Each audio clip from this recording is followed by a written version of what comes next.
Representative Adams. Here. Bailey. Here. Baker. Here. Burrill. Here. Bauer. Here. Burgos. Casper. Here. Dean Shinbrook. Here. Evans. Frickman. Here. Garcia. Gilly. Here. Hubbard. Here. Kent. Here. Longino. Laughlin. Here. Marr. Marley. Here. Massett. Here. McCabe. Here. McDermott. Here. Merritt. Here. Nault. Here. Nugent. Here. Aubry. Here. Parker. Pascalini. Here. Powers. Here. Quinn. Sleeker Hassan. Here. Steinford. Irma Streeter. James Streeter. Swindell. Here. Wagner. Watrous. Here. Wells. Here. Williams. Wilson. Here. Newsom. Here. 29. There are 29 members. I declare quorum. Welcome back, everybody. It's Thursday, May 18th, 2017. This is a continuation of the RTM budget session. First account that we're going to do tonight is 2120 Revaluation Fund on page 105 of your big book.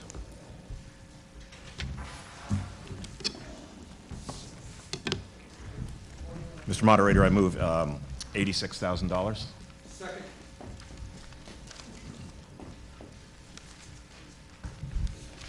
Motion's been moved and seconded for $86,000. Mr. Chairman, you want to provide your rationale for that number? Sure. So this account is very statutorily mandated. There's spending, next revaluations in 2021. This spending, as I recall correctly, is for some GIS mapping that needs to get done, and then also some amount of money set aside for legal fees for people who challenged the last revaluation. And there was a little bit of discussion, and then the committee voted 7-0 in favor of this number, which is also the town council's number. Mr. Manager, is there anything you want to add to that? Good. All right. Is there any other discussion on account 2120? Seeing none, we'll vote on the figure of $86,000 for account 2120 Revaluation Fund. All those in favor say aye. Aye. Opposed? Abstentions? Motion carries unanimously, 29-0-0. Next account, 1092, Fire District Pilot on page 218 of your budget book.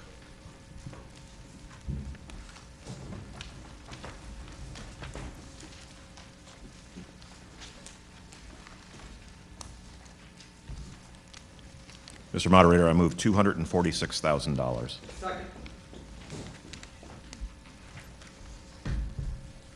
Motion's been moved and seconded for $246,000 for account 1092, Fire District Pilot. Chairman Nault, you want to give the rationale for your committee's vote? Right. So there wasn't much discussion on this. I remember from last year there was a big discussion, and if we were to reduce this, the fire districts would each have to increase their own mill rate to compensate. So it's kind of 6 of one, half dozen of the others. So after a very short discussion, the committee voted 7-0-0 to move or to approve the town council's adopted number. Mr. Manager, do you have anything to add to that? Well, we have on page 218, just for background, you know, how this program was set up. It happened in two separate occurrences. The initial was quite a few years ago, involves around $121,000, in which the town was trying to provide some compensation to the various fire districts to take into account the amount of state property that would be in those various fire districts.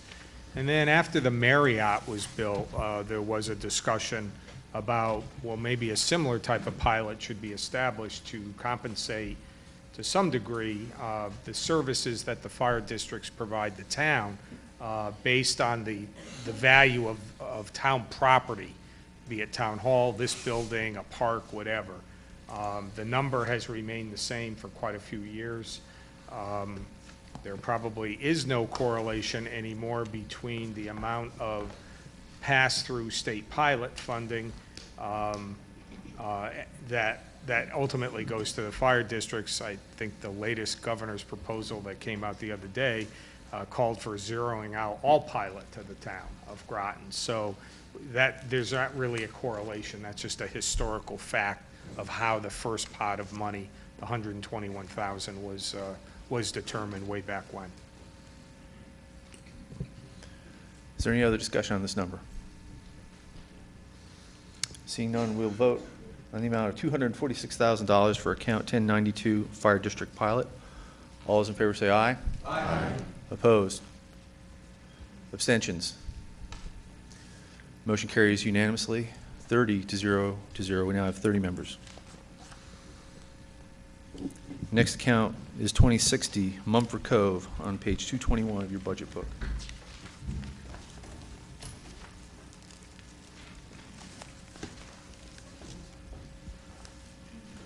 Mr. Moderator, I move $21,028. Second.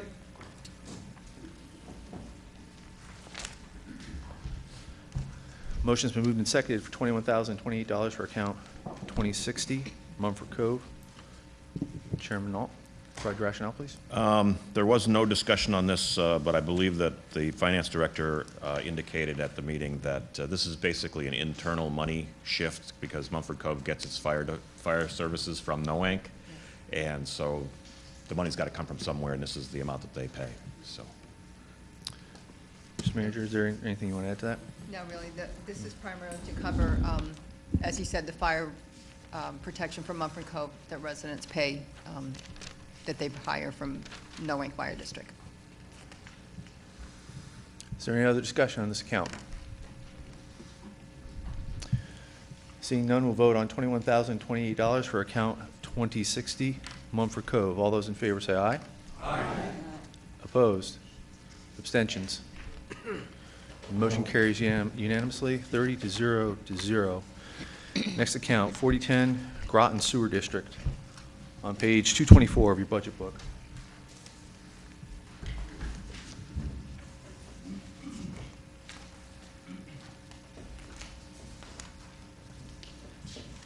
Mr. Moderator, I move $834,176. Second.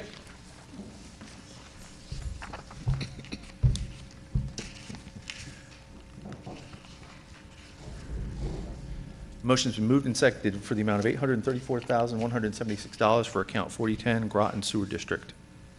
Discussion. Right, so this has no effect on the town's property tax mill rate. There is a separate sewer tax mill rate, and I believe this account would increase that by 0.01. And after the finance director explained that, the committee voted 7 to 0 to 0 to approve this number, which is the town council's number.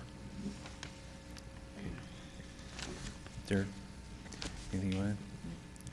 Is there any other discussion on this account? Seeing none, we'll vote on the amount of $834,176 for account 4010 Groton Sewer District. All those in favor say aye. Aye. Opposed? Ask any other opposed? Just one? Abstentions? Motion carries 29-1 to 0. At this point, thank you, Chairman Nault. At this point, Floor Leader McDermott, did you want to have a caucus? Okay, both the Republicans and Democrats have asked for a caucus. Is 15 minutes sufficient? We're in recess for 15 minutes.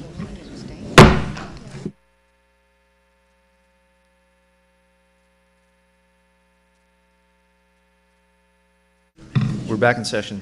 Before we go any further, all the excitement, I forgot to mention that Representatives Jim Streeter, Irma Streeter will not be here, and Representative Wagner and Parker will be late. So I apologize. Should have said that sooner. We will continue with our budget deliberations.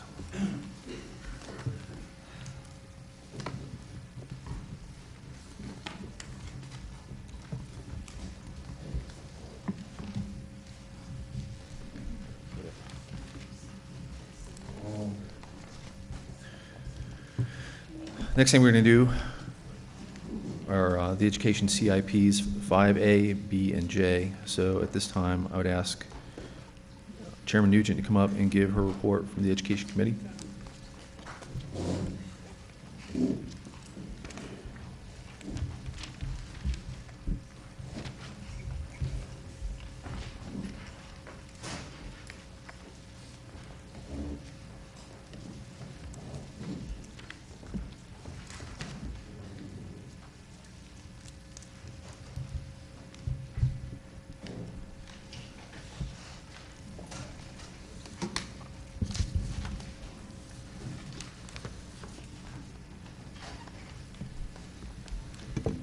Good evening. Can everyone hear me? You hear me? Oh, okay. I can hear myself. Okay. Well, good evening. Well, at least the air conditioning's on, which is good. Kathy Nugent, RTM Education Committee Chair. And these are the minutes of the RTM Education Budget Committee meeting held on Wednesday, May 3rd, 2017, the Groton Senior Center. Attendees. RTM Education Committee members present were Kathy Nugent, Chairperson, Thomas Frickman, Jim Laughlin, Fred Kent, Jackie Massett, Alicia Bauer, Lori Watrous, Jim Evans, and Archie Swindell. Ex officio members of the Education Committee were Scott Newsom, that were present were Scott Newsom, RTM Operator, Leanne Aubry, RTM Democratic Floor Leader, Dean Antipus, Town Councilor, sorry. Also present from the Groton Board of Education were Rita Volkman, Gary Baker, Kim Watson, Jay Wheatloff, Katrina Fitzgerald, Lee White, Gretchen Newsom. From the Groton Public Schools, Dr. Michael Grenier, Superintendent of Schools, Susan Austin, Assistant Superintendent of Schools.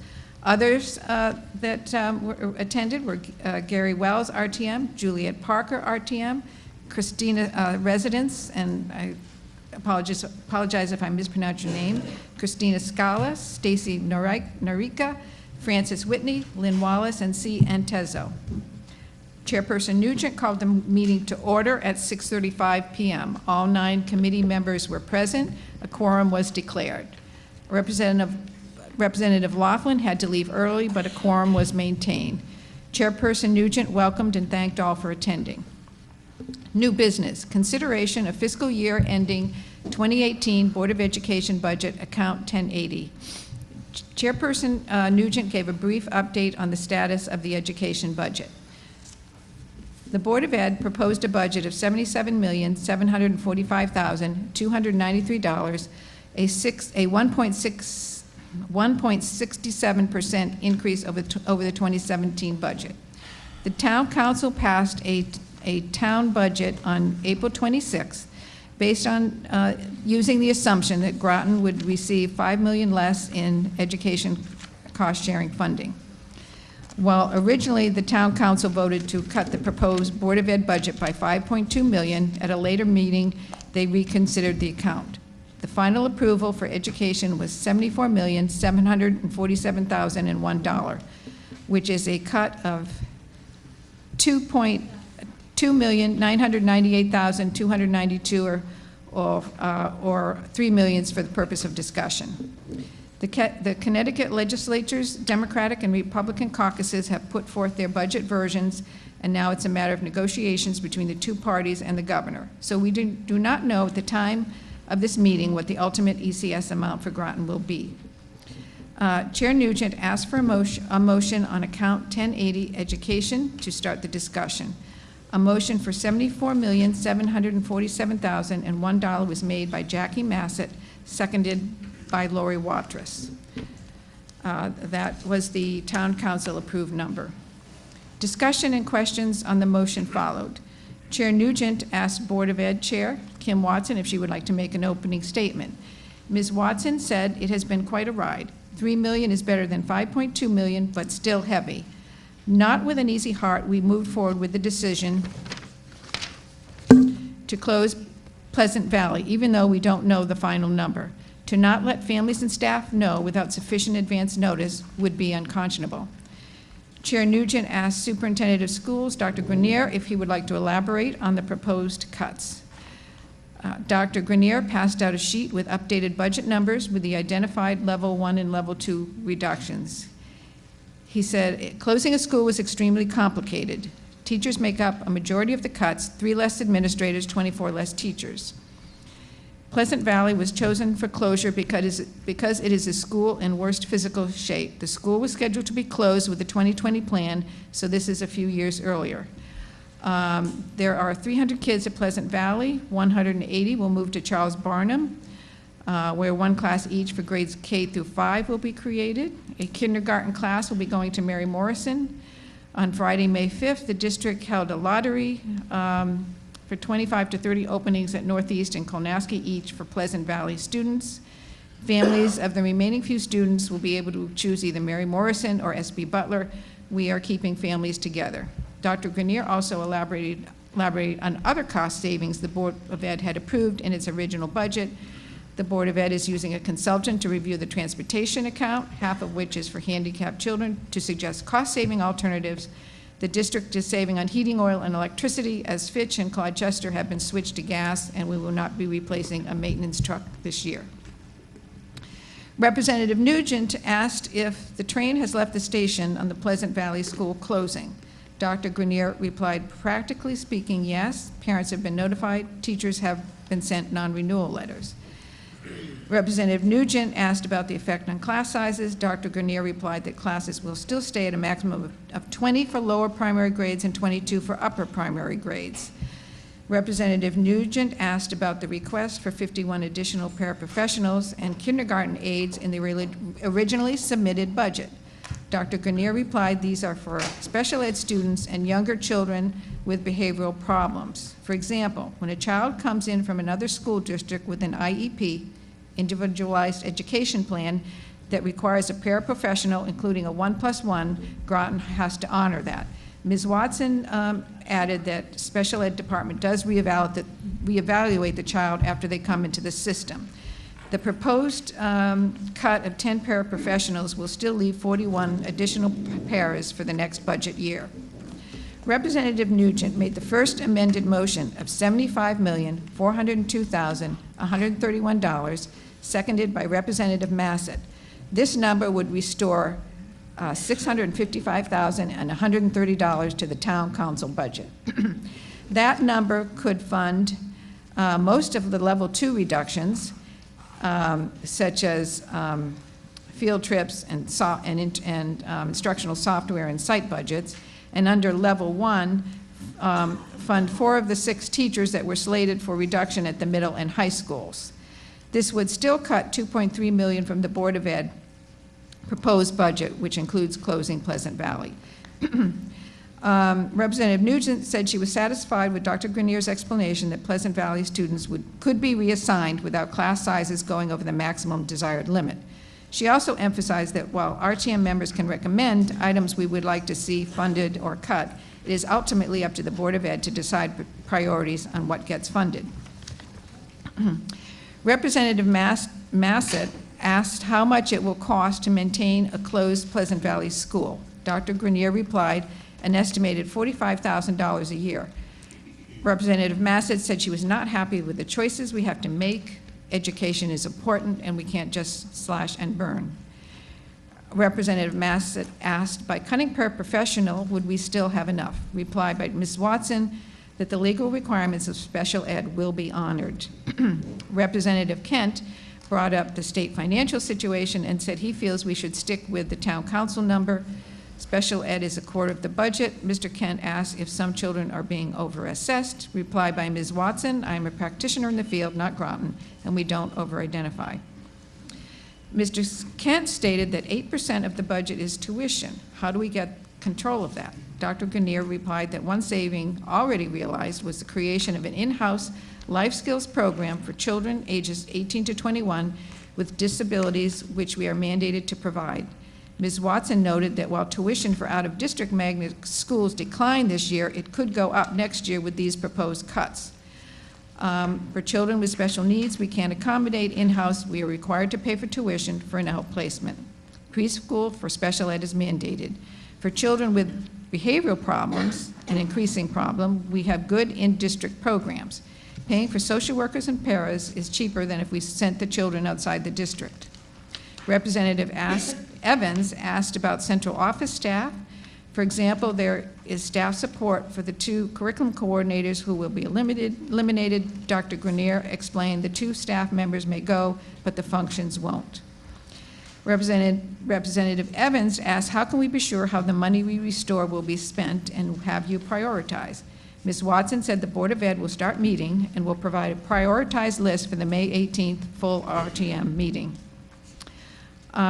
Representative Laughlin asked if our teacher salaries are comparable with other districts in our area. Dr. Grenier replied that the district employs an attorney who gathers all the information on the other school districts, and we have that information when we go into negotiations.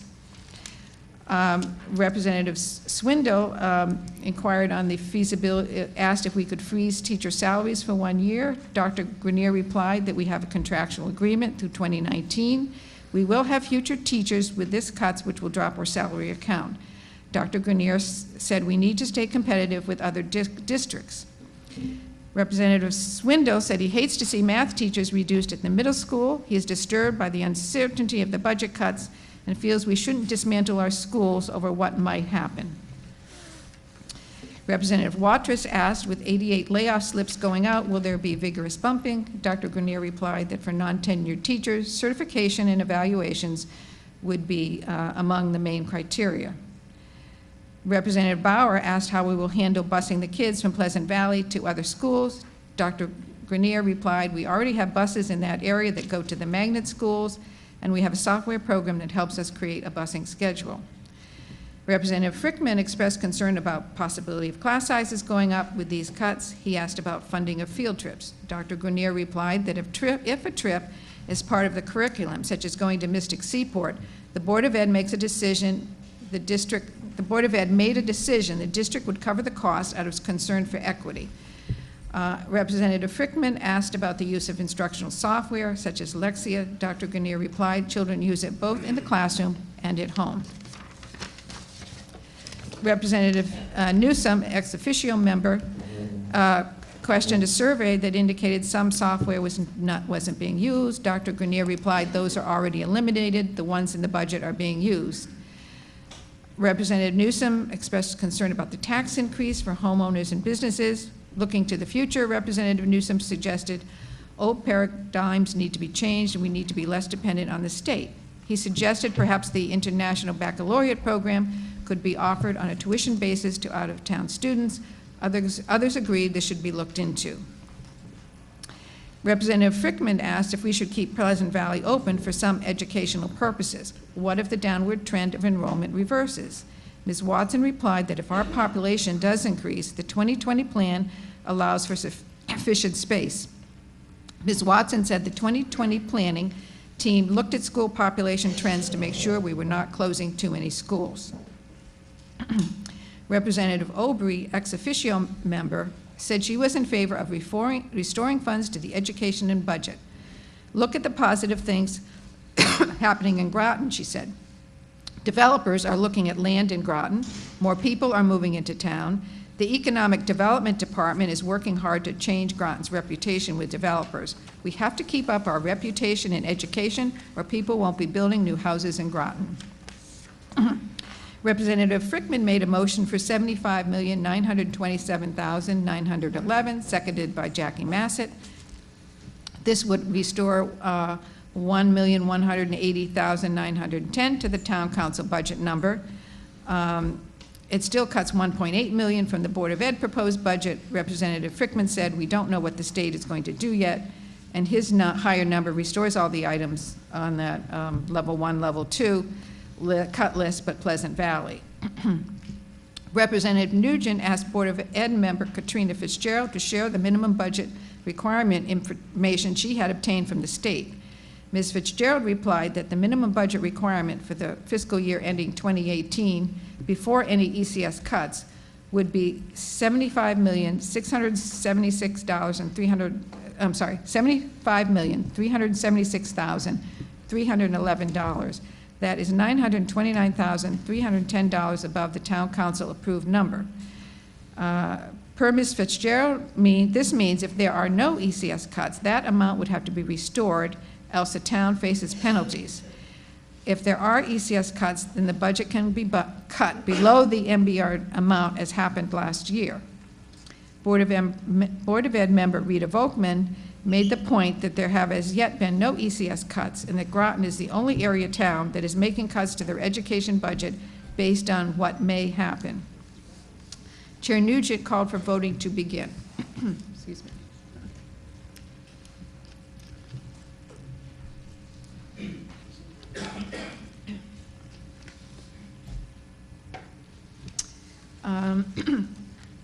Chair Nugent asked for a vote on the second amended motion of $75,927,911. In favor were Representatives Frickman and Bauer. Opposed, Representative Nugent, Massett, Evans, Swindell, Kent, Watrous. Abstained, 0. That failed 2 to 6 to 0. Representative Frickman made another second amended motion for $75,676,311, seconded by Jackie Massett. This is the MBR number. Chair Nugent called for a vote on the second amended motion of $75.6 million. In the vote in favor, Representative Frickman. Opposed, Representatives Nugent, Massett, Evans, Swindell, Kent, Watrous, Bauer. Abstained, 0. Failed 1 to 7 to 0. Chair Nugent called for a vote on the first amended motion of $75,402,131. And that restores $655,130 to the town council budget. Vote in favor, Representatives Bauer, Frickman, Nugent, Massett, Evans, Swindell. Opposed, Representatives Kent and Watrous. Abstained, 0. That was approved, 6 to 2 to 0. Do I do the CIPs? Or, yeah, okay. We did the CIPs. I don't have to read them yet. No, okay, I already asked. All right, we had 3 educational CIPs.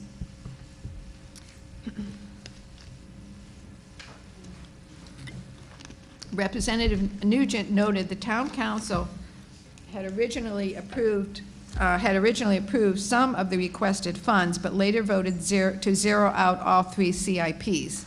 Dr. Grenier added that these were put on the town council's wish list. In other words, items they may fund later if additional monies are forthcoming from the state. The first CIP, number 5A, water service needs. Motion for 0 made by Representative Nugent, seconded by Representative Evans. Representative Massett dissented, saying we can't just keep kicking the can down the road on these CIP projects. Vote in favor. Representatives Frickman, Bauer, Nugent, Evans, Swindell, Kent, Watrous. Opposed, Representative Massett. Abstained, 0. Approved, 7 to 1 to 0. CIP 5B, asbestos removal. Motion for 0 made by Representative Nugent, seconded by Representative Kent. Dr. Grenier mentioned this was to finish Fitch High School this year, and added the board was okay with delaying it a year. In favor, Representatives Frickman, Bauer, Nugent, Evans, Swindell, Kent, Watrous, Massett. Opposed, 0. Abstained, 0. That was approved, 8 to 0 to 0.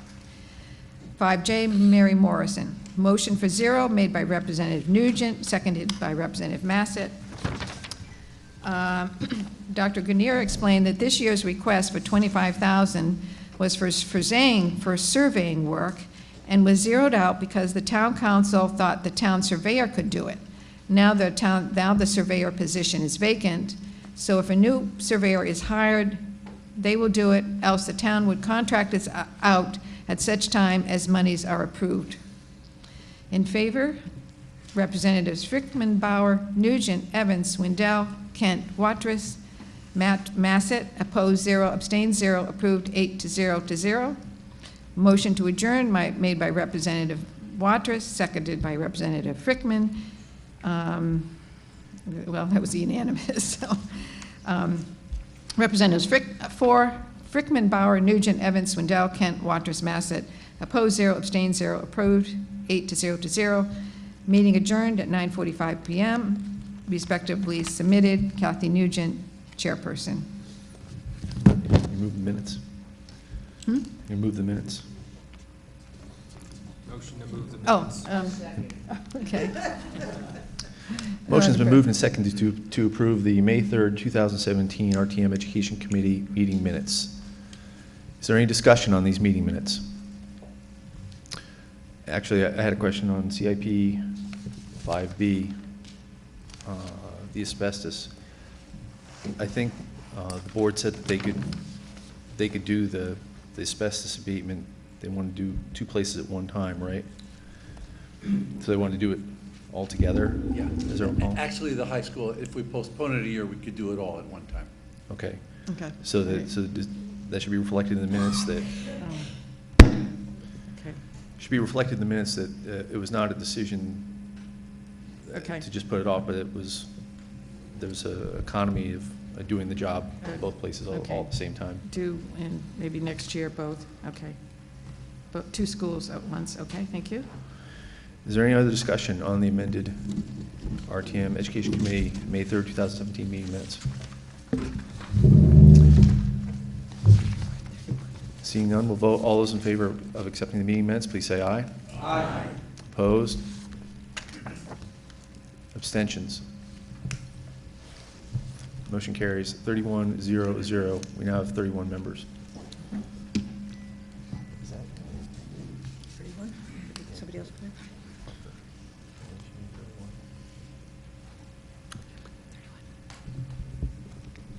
All right. First thing we'll do is CIP 5A, water service needs, on page B43 of your budget book.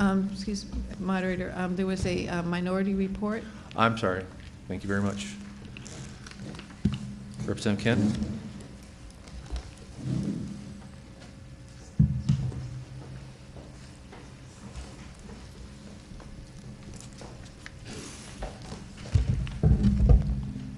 Thank you. My name is Fred Kent of the Education Committee, and I'd like to submit my minority report, which is based on the Board of Education FTE requests, which even when reduced by the closing of Pleasant Valley School, seem to be out of line of enrollment.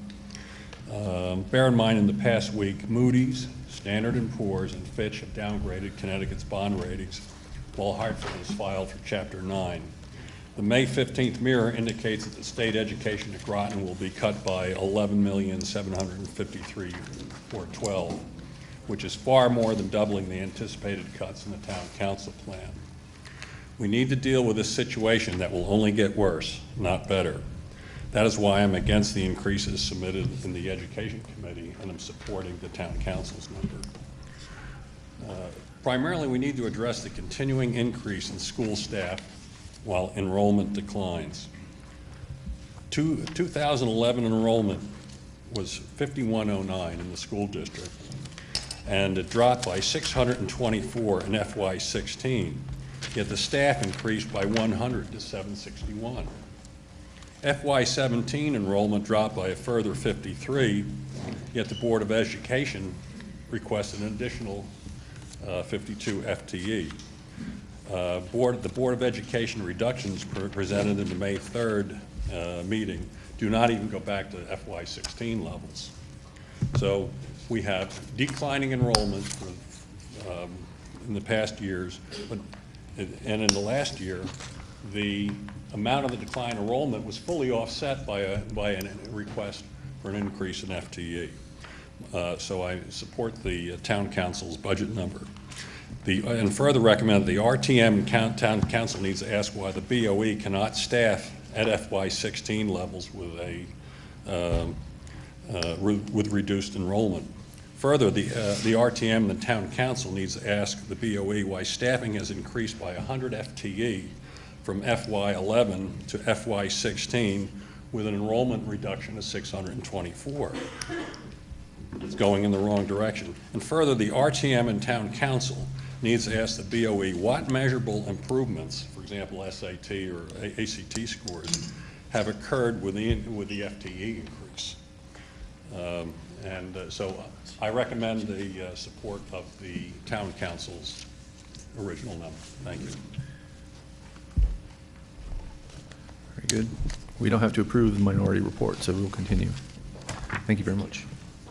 That will be included in the permanent.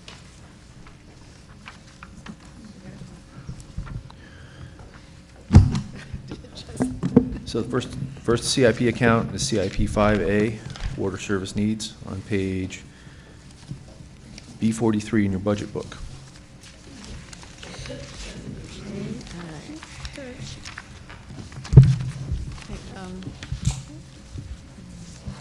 I'd like to move, Mr. Moderator, I'd like to move the number of 0. Do I need to read this or give a little summary, or? Parker. It'd probably be helpful. Um, That was a long report. Yeah. Okay, well, I'll kind of, well, I'll read it mainly. In keeping with our charge to provide a clean and safe learning environment, Groton Public Schools, with its assistance of Groton Utility, has begun testing for the presence of lead in the water systems of all of its schools. While the water supply to the schools is within allowable limits, test results indicate the presence of lead in, can you hear me? Yes. You can hear. In limited areas of Fitch High School, Clodchester, and Pleasant Valley Elementary. The drinking water in the infected areas have been turned off, and bottled water is being supplied as needed. The mitigation plan calls for removal of lead-soldered fittings along the supply lines. This was accomplished in the summer of 2016. New test results continue to show the presence of lead at unacceptable levels, and in one case, just barely below. The next step in our mitigation plan is to change the fixtures affected and retest. A more complex mitigation plan may be required, which will require the hiring of outside consultants and architects. For requests for fiscal year 18, our funds, $50,000 for the development of plans and specifications for water service needs for Clodchester, Pleasant Valley, and Fitch High School.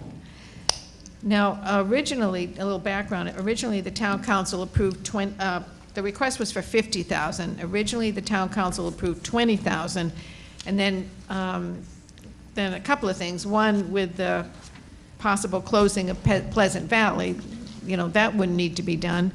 And then I understand it's been kind of moved to the town council wish list of CIPs. If more money is forthcoming, it could be one of the ones that would receive funding.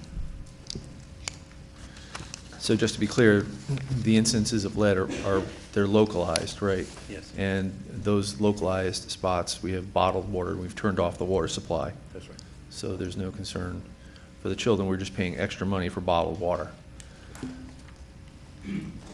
So we'll go on, that's on the town council wish list. It's going to cost about $50,000 just to do the engineering and surveying and figure out, you know, look for every lead soldered joint in the piping of the whole school system. So until we have that plan, we're going to continue with bottled water for those relatively few. How many areas would you say? Really, 2 schools. Okay. Is there any other discussion on the CIP? Seeing none, we will vote on the figure of 0 for CIP 5A. All those in favor say aye. Aye. Opposed? Abstentions? Motion carries unanimously, 31-0-0. Next is CIP 5B, asbestos removal, which is on page B44 of your budget book.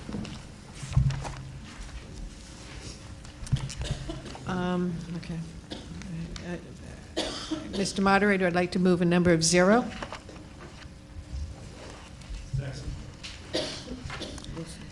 Motion's been moved and seconded for the amount of $0 for CIP 5B, asbestos removal. Is there any discussion? Shall I just give a little summary? This is a project to complete removal of non-friable asbestos from all schools. This is a solid form of asbestos that does not mix easily with air unless damaged or abraded.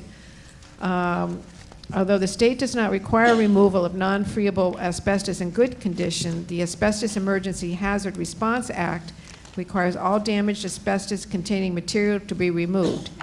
In the past, each summer, the damaged areas of non-friable asbestos were abated as they occurred. But a considerable amount of floor tiles in all schools, except Pleasant Valley, with some exceptions, is cracked due to age and considered a health risk. It is no longer practical to do small repairs since the problem is escalating with the age of the schools.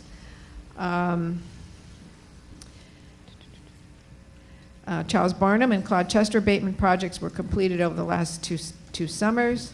The planned asbestos removal at Fitch High School was slated for fiscal year 18, and fiscal year 19, it says West Side Middle and for SB Butler. So as was explained, there was cost savings that could be considered if we combined the fiscal year 18 and 19 slated schools and do them next year. So that's why this was changed to zero. This year's request was for $370,000. Initially, the council voted funds for $185,000, and then it went down. And then they voted again for zero for the reasons that were just mentioned. Dr. Grenier, is there anything you wish to add to that? No, I think we agree with that, and it's a good plan. We'll go forward with that next year. Very good. Is there any other discussion on the CIP? Seeing none, we'll vote on the figure of zero for CIP 5B, asbestos removal. All those in favor say aye. Aye. Opposed? Abstentions? Motion carries unanimously, 31-0-0. Next is CIP 5J, Mary Morrison. Parking lot, which is B53 in your budget book.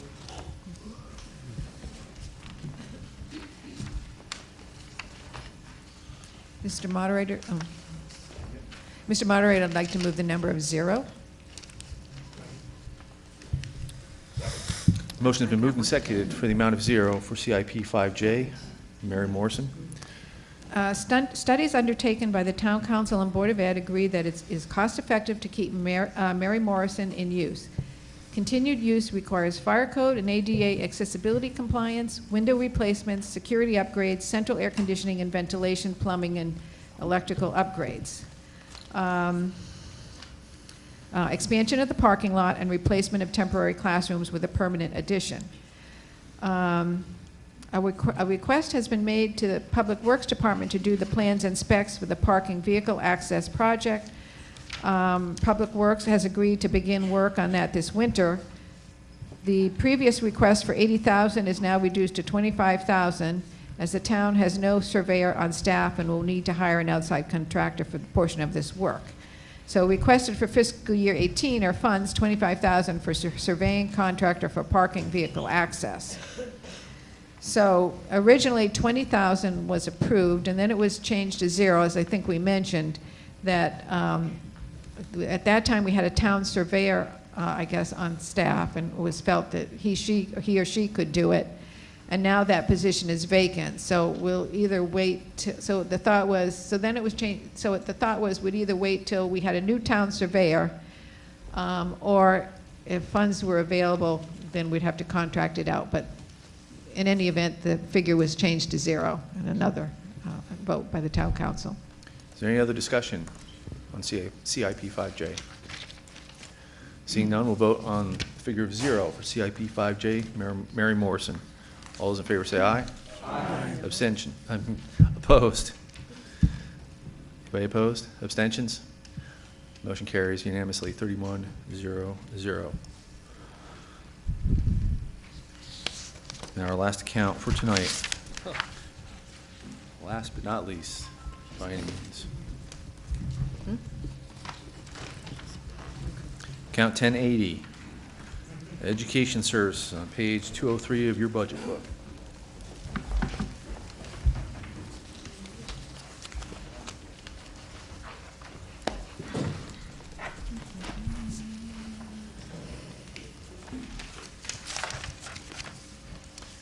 to move the committee number? Yes, Mr. Moderator, I'd like to make a motion to move the Education Committee number of $75,402,131. Second. 131. Yeah, 75,402,131. Second.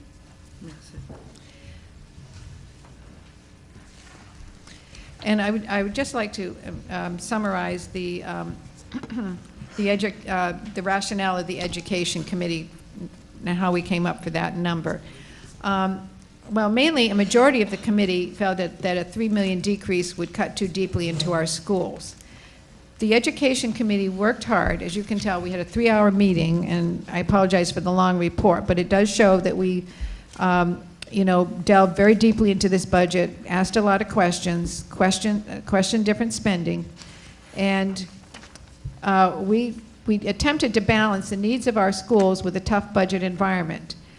The committee felt that this increase of $655,130 was a modest increase, but would provide enough funds to restore some of the reductions that the superintendent and Board of Ed had identified as particularly critical, other than Pleasant Valley. Probably chief among them was restoring teachers at the middle school and high school. And I'm going to add that the additional $655,130 is, again, a modest amount, would be a modest modest additional mill rate increase this year to the one already expected.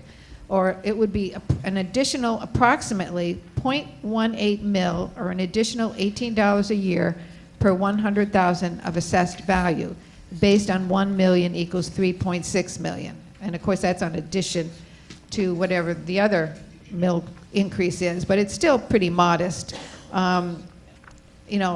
All right, I'm going to put my saleswoman hat on here. There's a lot of bang for the buck in that number, ladies and gentlemen. So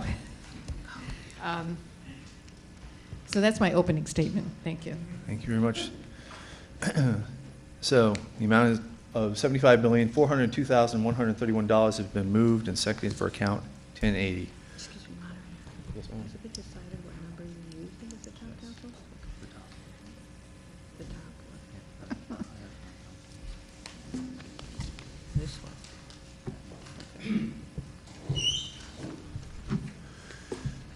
Is there any other discussion?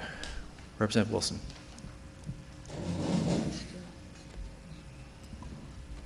Thank you, Mr. Moderator. First, I'd like to move into a second number.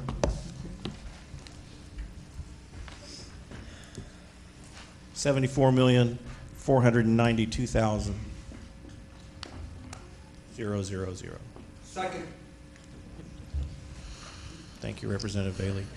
Mr. Moderator, I just want to Motion to be moved and seconded for $74,492,000. I just want to offer Rationale. initial rationale is this is the council's number that some, including myself, feel that we need to start from, because this is the last number that they had, or that they gave. What the committee comes out with, obviously, is also worth discussing, but I think that this number here is where we need to start our discussions from. Thank you. Additional discussion. Representative Gilly, you had your hand up. I would like to move another number of 69 million. I'm suggesting this because the latest information that I am reading from Hartford is that Groton is facing potentially an $18 million cut in total state funds. If we approve something which is essentially the town council budget and we do not get those funds from Hartford, we are looking at, I believe, roughly a 20 to 25% property tax increase. And that's going to affect everybody living in Groton, even renters, because that much of an increase will affect rents. And I mean, it's not that I hate schools, I don't hate children, but I also, I have to live here too, and if we get an $18 million cut, we can't do it entirely on raises and cuts on the town side of the budget. Thank you. Hang on. Representative Frickman. Okay. Representative Nugent. We need a second on that. Oh, I'm sorry. Representative Wilson seconds. Sorry. Motion's been moved and seconded for $69 million for account 1080 education. Discussion on the second amended figure. Well, first of all, just as a point of information, the town council number, which we're showing on our most recent sheet, is $74,747,001, and I was informed that original town council number is now the number was restored to this. So that is 200. The 74,492 is 255,000 below the town council approved number. And as far as the 69 million, again, we have no idea. We do not know what the final ECS cut is. That's Governor Malloy's number. The legislature is still in negotiations. But that wasn't originally what I was going to talk about. I wanted to make my own argument from our committee's number, $75,402,131. All of us have heard from the parents of this town, in the hearings, citizens petitions. I've gotten a couple of dozen emails, postcards, phone calls, online petitions with 153 signers. Those are our constituents and Groton taxpayers too.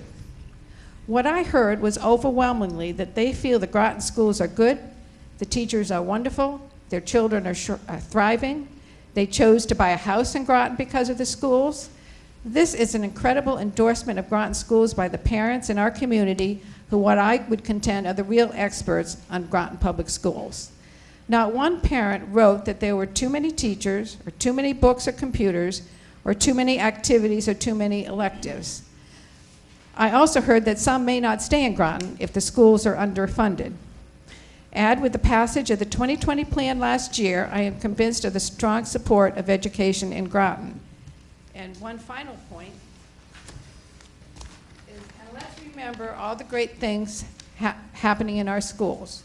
We have 3 award-winning schools, a National Blue Ribbon School at Charles Barnum Elementary, 2 Connecticut Schools of Distinction, Northeast Academy and S.B. Butler, 2 popular and competitive intra-district magnet schools, Northeast Academy and Catherine Konaski, a championship high school marching band, and a championship robotics team, a growing AP and IB program. All this excellence doesn't happen by accident. It takes dedication, hard work, and yes, money. I know these are tough times, but I would contend this is not the time to retreat from excellence. This is the time to have a little forward to and continue moving toward outstanding schools. I don't think this is a time for panic. If there's bigger cuts, there are mechanisms to, if there's bigger ECS cuts, there are mechanisms to cut further. It was done last year. So that's my statement. Thank you. Representative Frickman. Thank you, Mr. Moderator. I'll make a comment. Actually, I'm in support of our educational committee's number. I cannot support that last $69 million number. I'm not even going to reference that number at this moment. But I will say, the original number that we put forth is already looking at over 30 teachers cut. We're looking at class sizes increasing from 22 to possibly 25 students in a classroom. We're looking at limiting instructional time. This is instructional time these kids have with their teachers, which is now going to be limited because of our increased class sizes. We're looking at possibly 29 teachers and community members back there. And that's the original number, not even including what possibly is going to come with that last number of 69 million. We don't even know how many teachers are going to get cut with that one. On top of that, we're looking at removing technology. We're looking at removing Lexi, ST Math. We're looking at we're looking at the site budgets, which also takes away books for our kids in our classrooms, The possibility of getting rid of reading workshops initiatives for our kids. That number, 69 million, gets rid of all of that. That number gets rid of STMAP, Lexi. It gets rid of, let's see. I will also add, one last point there, please, is we don't know what that number is going to be. And making a decision based off of numbers we don't know yet, the GOP came out this week with their own plan and their own budget, and that budget has no cuts to ECS funding. That budget actually has a possibility of increasing funding for most of our towns. And so we're going to make a judgment call on a budget we don't know about, yet the GOP has the same budget that we don't know about. Why don't we go upwards? So I don't know why we have to go down when we don't know what the actual number is going to be. And all of this at the expense of our children. Thank you. Representative Frickman, I haven't seen the GOP budget. What I have seen is the original intended cut to ECS, which was over $9 million. And then that was upped after the state found out that they're not going to get the money they thought they were going to get. And their projection is even worse for the following year. I would contend that we, based on people I've spoken to, I would estimate $5 million to $7 million might be in the ballpark. But if anybody thinks that we're getting zero or getting added money to ECS, I'd find that very hard to believe. Well, I think we need to, well, if you look at the GOP budget that was introduced this week to the governor, he's actually looking at right now, that number has no cuts at this moment. And so, and I do know that Connolly, our representative, is not supporting the Malloy's budget plan. She's been out vocal on that one as well. And it's a tight vote up there right now. Our representatives have been working very hard on our behalf. Representative Marr. Thank you. I just wanted to say a few things. First, I know the town council's in a really hard position. Let's not forget that the state, the governor did this to us. I hope every single person that came here tonight to support the schools, wrote a letter or sent an email up to Hartford. We're in a really bad spot. With that being said, I know there's a mass exodus out of Connecticut. I understand that our state's in a really difficult position, but I'm gonna have to support the Education Committee's number for a few reasons. As a mom with 2 little kids, I just don't know why. There's multiple reasons that I do not think that we can do this to the schools. Personally, I would love to just cut the number, get the budget down, that would be great, but out of the 100 plus emails, phone calls, people I've talked to, it's probably about 120 people, and 95 to 99% of them have said, please increase the budget, do not cut it. I'm not sure, maybe the people that would support the lower numbers just haven't contacted me, but as a representative, my job is to represent the people. 95% of the people that have contacted me want us to support the schools, and once again, it's, you know, I just don't know why we are doing this to the schools, and I will not be supporting the lower 2 numbers. Representative Gilly. Well, I don't enjoy offering that number, but it is my understanding, if we pass the 74 or the $75 million number, our mill rate is set where we send it out. If we do not get that money, we will then have supplemental tax bills coming out in all likelihood. I mean, I don't think we're going to be able to cut that much. If we start with a lower number, if Hartford says, for one thing, this is one way to show Hartford we're serious that we don't have the money. Hartford seems to think we're a ludicrously rich town. We have the highest recommended ECS cut in the state. West Hartford is close at almost 10 million. Everything else is much lower. So I don't know why they think we're this rich. They obviously think that we can come up with that extra 12 million of ECS and 6 million of other stuff. And I'm hoping with a lower number that Hartford will say, no, we really do want to give you the money, and we can go back and say yay and give the schools that money back with a supplemental appropriation. I'm not offering this because I hate the schools or anything. I'm just worried that if we get hit 18 million, that is only 8 off of the original requested school budget. So there's still another 10 million to sort out in taxes and cuts. Thank you. Mr. Superintendent, could you identify yourself introduce yourself for the record? I'd be happy to.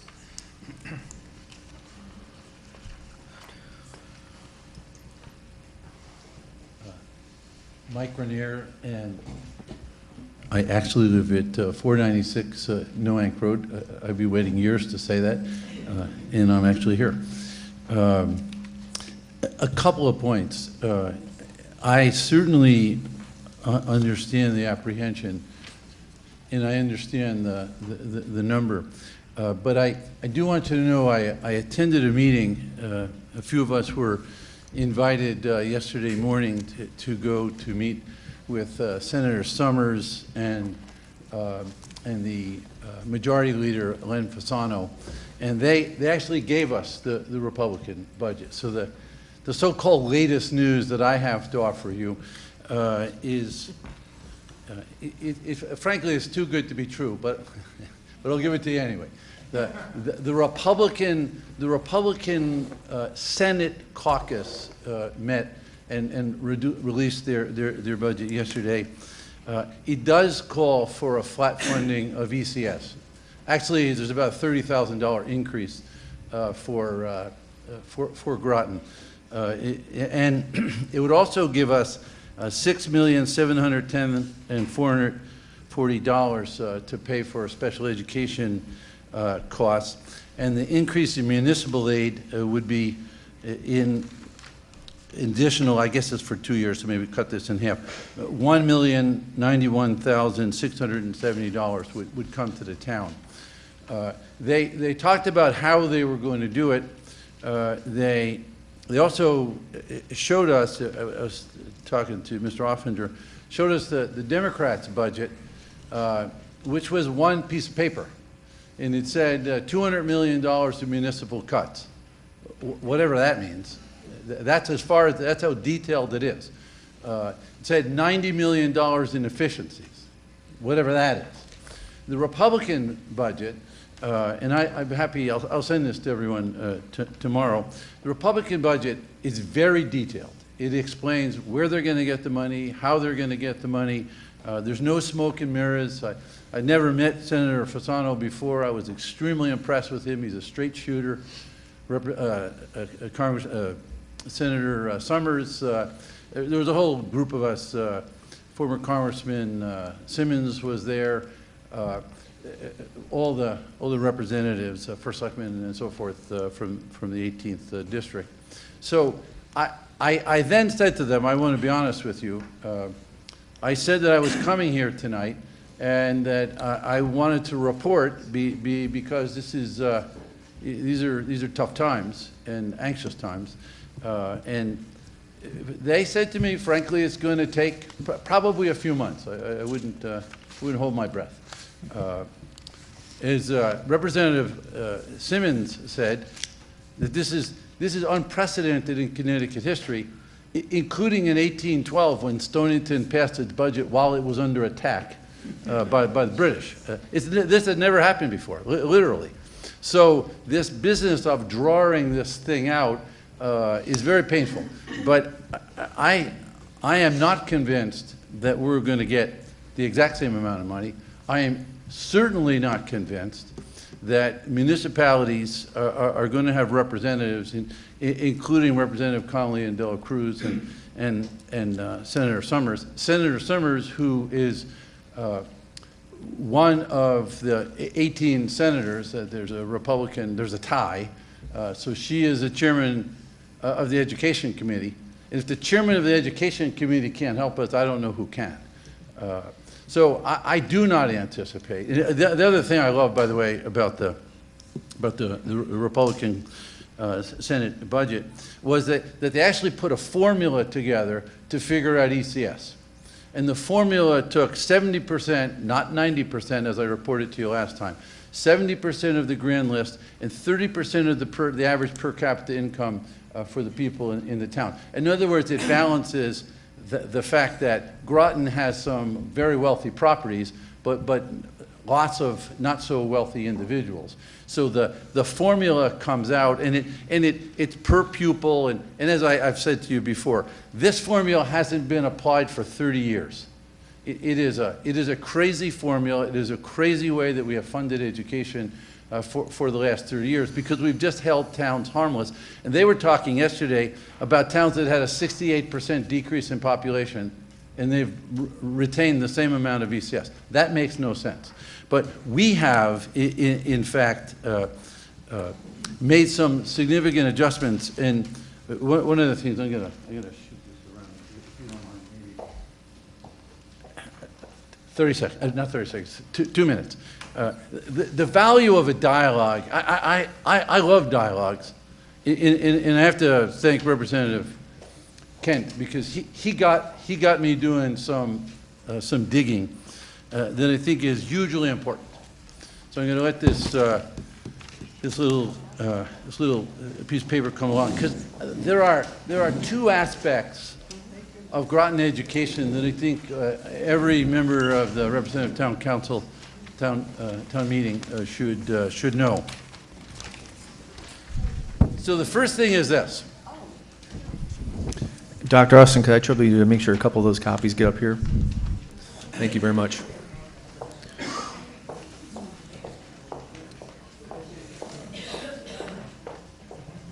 Thank you. You didn't have to. So the first thing is this. If you look at the third line, fourth line down, is certified staff. I actually went, thanks to the questions, and those are intelligent questions that Representative Kent has risen. If you look at the certified staff in FY11, when the student population was 4,965, there were 490.3 teachers. If you fast forward to FY16, there were only 4,519 students. But what is not known, but of course I've spoken about the amount of tuition that we pay, is there were 476 students who were attending local schools for whom we pay $2.4 million. In other words, the board is responsible for those children. They don't sit in our classrooms, but the board is responsible, and obviously the budget pays for them. So that comes to 4,995. This year, there are 4,461, so it is true that we're a bit lower, but we had 455 students attending either magnet schools or outplaced students. But actually, with the outplaced students, we pay even more money. So it's 4,916. I've been saying, certainly since I've got here 4 years ago, it's about 5,000 students, give or take. The population has remained pretty stable, actually. But if you look at the teachers, I must say, I was a little bit shocked to see this, because I went to the our Human Resources Department just this afternoon, and I said, double check this for me.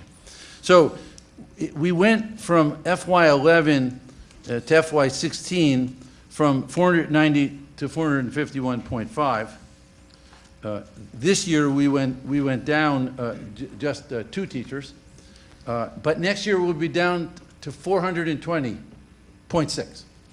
That is to say, if my math is right, 70 teachers. We've lost 70 teachers over that period of time. That's not smoke and mirrors. That's next year's budget that has 29 less teachers. There were 5 less teachers when I proposed the budget to the board. There were 18 less teachers when I said we were going to close up Pleasant Valley School. And then there's an additional 6 teachers to get us to this $3 million cut. So one of the things that Representative Kent said that makes a lot of sense, but I'm going to be a bit more conservative than he. He said if we could staff at the FY16 level, I would love that. That is to say 451. but we don't need 451. Actually, the number that the Education Committee passed would restore 6 teachers that frankly, we don't want to lose those 6 teachers. But with closing up Pleasant Valley School, we are going to lose 18 teachers. You know, that's, we're going to lose 18 teachers, 1 principal, and we're losing 2 coordinators in the central office. So we're losing those personnel. And even in your, if manna falls from heaven, we don't need that money. And so the board has this goal of a sustainable budget.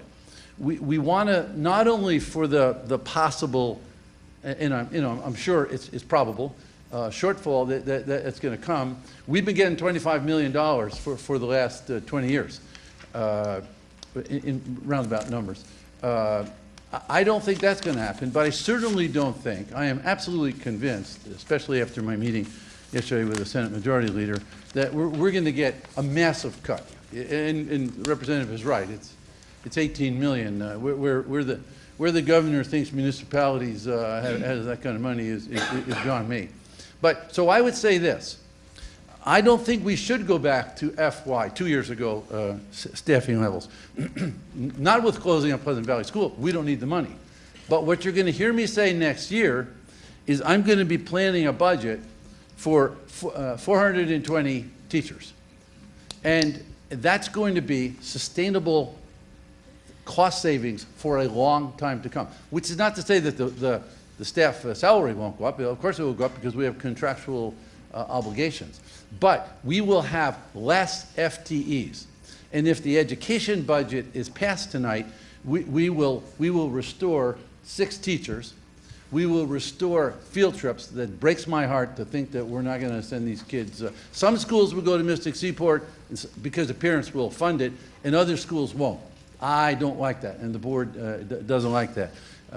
You heard Representative Frickman talk about some of these software programs. We don't want to cut the software. We don't want to have kids go home and as people have told me, their kids get on these programs because we have site licenses that they could get on the computer at home, and they actually do their math stuff. It's a kind of an interesting program, ST Math, and kids go home and they can do reading programs. And of course, now if you have high school students, you know that most of their books are online, and the books have little tutorials on them. You know, this is not your grandfather's school anymore. It's a different world, and we want to support these kids. We want to make investments in these kids. It's the best investment we have in this community.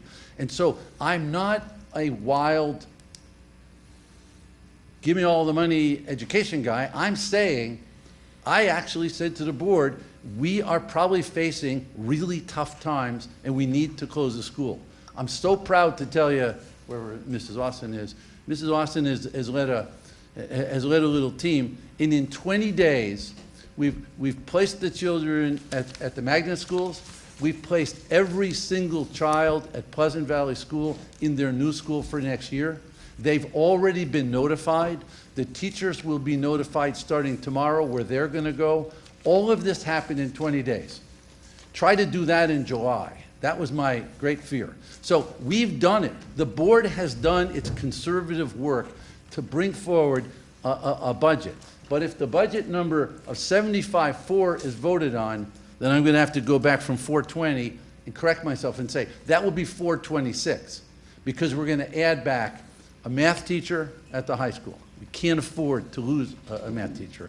And I'm working with the high school principal to sort of increase class sizes that I do not want to do. Cut a science teacher, cut a language arts and a Spanish, and these if you know, obviously we have to cut. The board was facing initially $5.2 million cut. Thankfully, the town council reduced it to $3 million, but $3 million is a lot of money, and if the 75.4 number, that would be, we have 76.4 right now, so that'd be about a $1.1 million cut in the current budget. But of course, I'm planning for next year's budget, which was 74.7. So that would be the number would be $2,300,000. I'm actually advocating for a $2,300,000 cut. I hope this isn't actually being televised. But that's where we can actually stand and deliver the following. Today, I was on, yesterday also, but today I was working with the Senate on the diversity grant that we need to get for our schools. 3 new schools are being built. We're expanding an international baccalaureate program. When I arrived here, there were 4 students, 4 juniors that were signed up for the diploma program. Next year, already 22 students, current sophomores, are going into the diploma program. We have hundreds of kids taking AP classes, classes sizes 22, 23 to a class. We have hundreds of kids taking international baccalaureate. We're about to build a school that's going to be an international baccalaureate campus, and I know the moderator has been pushing for this, that we open up some of those seats, not as magnet schools because the state of Connecticut won't let us, but we can open those schools to neighboring communities for a modest tuition. There is no place in the state of Connecticut that will have a 612 international baccalaureate campus. The vision of this board to bring quality schools to our district and bring them at a price that balances, I say as a taxpayer, balances the burden on taxpayers with the investment in our community so that we can do the right thing for the children, do the right thing for families, for the business community, and for the community at large. I think I'd strongly endorse the 75-4, so thank you for letting me. Thank you, sir. Oh, excuse me, I have a question. Sure. Representative Kent. Yes, looking at your budget. Can you use your microphone, sir? Thanks. Looking at your budget book on page 4-1, the FY16 total is 761.35 FTE. But your handout... Let me tell you, I have to apologize. The number has been moving so much. What I did was I modified that front page to represent 747. That book was published 6 weeks ago, so I wasn't able to change that. I can tell you, Representative Kent, I'll give you the information tomorrow. Well, maybe you should revise the spreadsheet so that we can understand, because somehow 110 FTEs just went into the ether, and it makes us difficult to believe your numbers. Right. Well, I do apologize for that. Give us straight numbers, please. Yeah. Well, we have been Representative ether-struck. You're right. Things have been moving very quickly. But I can tell you that the 29 cuts are real. 29 certified staff. Representative Bailey. Thank you, Mr. Moderator. There's been like general talk about like EB, more people coming into Groton, but they're not going to build boats on a scale of like it was before the close of the Cold War, you know, and they're just replacing an aging fleet. So it's not going to be something really remarkable to stand by. That's all I had to say. Thank you very much. Additional discussion on the second amended figure of $69 million. Representative Casper. Thank you, Mr. Moderator. Just a couple, I just wanted to randomly throw out a couple things. I keep hearing a statement about we can't have our taxes going up and people are going to move and businesses are going to move. And I come at it from a different thing, having moved here. I thought, and I still think, Groton is a bargain. If I look around in the neighboring towns, and I was saying, if I thought the taxes here were too much, where could I move? And there aren't too many places I could move to. I think there's only 2 towns in our area, Old Saybrook and East Lyme. And their property values are fairly high also. But I really do think there is some upward movement that can be tolerated. I mean, we're on a diet, but amputation is not a sustainable diet plan. A couple other things. I I was looking at some of the numbers that Representative Marley passed out, which showed that in the last, from 2001 to 2017, the increase in the budget has been 39.66%, but in 2017 dollars, that's only 1.39%. The bad news is his numbers have the population, the student population going down by 24%, but I don't see anything in 2017 students that would back that up. And I don't mean that facetiously, but I think the costs that are mandated for students and with special needs students really make a difference in how this is. And I really think the budget has been, I really feel the school budget has done Groton proud. Thank you. Thank you, Representative Casper. Representative Marley, could I please trouble you to provide that sheet to the town clerk by sometime tonight or tomorrow? Let's go with the meeting minutes. Thank you very much. Representative Wilson. Thank you, Mr. Moderator. I too have a problem with the 69 million, but I'll address that later. I agree and appreciate what Representatives Mayer and Nugent said about constituents. One of the things that I brought forth to the caucus was that I received 125 contacts over the last few weeks, emails, phone calls, and like I said, people even stopped me while I was out walking my dogs. And I appreciate that. And what I did was I actually kept track of the numbers because I thought it would be a very important thing, and it kind of showed me something. Of those 125, 82 said you were elected, just like a number of other people were elected, to be fiscally smart, to represent us as in the people that can't be here, to do the right things. 5, and these were just 82 and 5 in my district. 5 said, restore the money. 82 said, do the right thing. Do the balance that Dr. Grenier said. The best things come from thoughtful consideration. They didn't say add money back in or cut money out. And I was rather surprised to hear that, because that's what I was expecting. I was expecting an onslaught of put this in, take this out, put this in, take this out. But the bottom line was do the right thing, be fiscally responsible. And I think that that's what we will do, not necessarily with the third number, maybe with the second, possibly with the first. But I just wanted to remind everybody that yes, we are here to do the right thing. Thank you. Thank you, Representative Wilson. Representative Massett.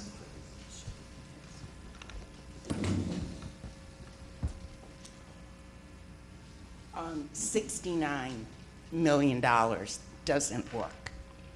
And I would also like to thank all of the people who took the time to call me, to send me an email. It was brought home to me more so than at any other time that this is the representative town meeting. So, for all of those people who called me, who sent me emails, and asked me to support the Board of Education, I said that I would, and I will. Thank you. Representative Wells. Like Representative Mathis, we all received emails. I got a postcard and a phone call. The only time I've ever been what I consider professionally lobbied for the education budget. As I was leaving a family gathering, my cousin, former State Senator Kathy Cook, cornered me and said, support education. It's important to keeping the sub-base in town. And those people, they're on submarines, their families are here. They need a good education. They don't want to think they're in terrible schools or having parks and rec for that matter. So I'm not saying it's your patriotic duty, but it is. Thank you, Representative Wells. Is there anybody else? Representative Baker.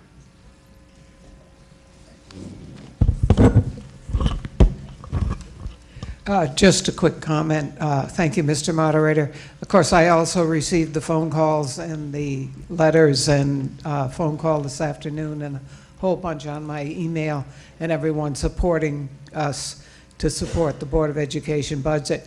I am going to support the 75 number. I think we owe it to our children to give them a good education. Obviously, I don't have any children at this point that need to be educated, but I think that us older citizens have to remember too that we owe an obligation to the next generation to see that they get a good education also. So I definitely, as a matter of fact, if I could put a couple more million back on there for you, I would definitely do so. So I'm please asking the rest of the RTM to remember to support our children and support a good education in this town. We might get a little raise in taxes, but unfortunately everything's gone up. So thank you. Thank you, Representative Baker. Representative Aubrey. Like everybody else, I got the phone calls and so forth. I wish they'd been people saying they wanted to buy a house, but that didn't happen. But Bonnie's taking care of them. But there was a meeting this morning. The Groton Business Association put on a meeting this morning, and it was about what's happening in Groton, other than what we're talking about here. And the gentleman from EB, all I can remember is Tom. You know how I am about names. But he was very encouraging. We are, in fact, building 2 different types of submarines at EB. We will be. We're building one type now. We're also going to be building another type. In order to do that, they're going to be building new buildings. We're going to have an enormous expansion. They anticipate hiring probably another 5,000 people. And one of the things he said was, we can do this, we can make EB grow, we can make these submarines come out and be the best in the world, but we can't make people stay in Groton. And then another speaker was Bob Ross, and he's the, well, I don't know exactly what his title is. Military Affairs for the state. And he was talking about the same thing in a way. He was saying how he and the superintendent of schools meet and talk about keeping up education because they're looking forward to BRAC. You know, BRAC's a real thing. It's going to come back. And when it comes back, one of the things that they're going to be looking at is education. So there's a lot of things that are mixed up in this, a lot more than what we sometimes think about. And this is our opportunity to keep Groton coming up in its level. Probably the reason that the governor thinks we got a lot of money down here is because 06355 is constantly talking about Mystic all over the world. And 06340 doesn't get too much talk. So you people in Mystic, you're going to pay a little more. But no problem. But what I'm trying to say to you is this is so much bigger. I could not for a moment think that anybody here would want to go with the 69 million. I would passionately ask you to go with the 75,402 because this is vitally important, and I think Groton can do it. We're at a crossroads. We need to take the high road. So please vote for the future of Groton. Thank you. Representative Marley. Thank you, Representative Newsom. I appreciate everybody's comments. This is a very contentious line item, one of the most contentious out of the whole budget season. I appreciate everybody's emails and phone calls and postcards that were sent to me. I appreciate everybody who took time out of their lives to come here to the meeting. I understand this is very important for everybody here today. I just want to make a couple quick comments. I know everybody has a lot to say, so I'll try to be brief. I passed out a sheet to several members. Unfortunately, I didn't bring enough for every kid in the class. But in 2001, the Board of Education budget was $55.6 million. There were 5,800 students enrolled in the town of Groton. In 2017, my numbers show that the Board of Education budget is 77, well, that was the requested, so 2016 was $76.4 million, and the requested for 2017 was, or the request was $77.7 million, and we're looking at an enrollment of 4,400 students. That's an increase in 16 years of $22.1 million by the numbers that I have, with a decrease of 1,400 students in the town of Groton.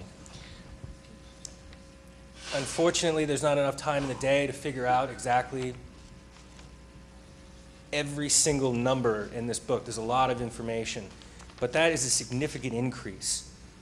I understand we're looking at a pretty significant cut from the state, and I've said it many times to RTM members that we were trying to balance our budget assuming we were only going to get a $5 million cut from the state. And I said over and over and over again, that is very foolish coming from a fiscal stance to just assume we're only going to get a $5 million cut when we hadn't heard anything from the state, where Malloy's number was still around $14 million.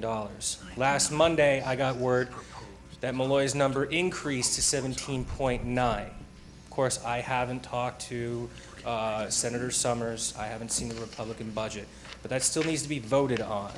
Okay, there's no guarantee that it's going to be zero deficit to the ECS budget, or even an increase. Our job is very difficult, as well as town council members, to try to balance this budget and appease everybody in the town of Groton. We are elected officials.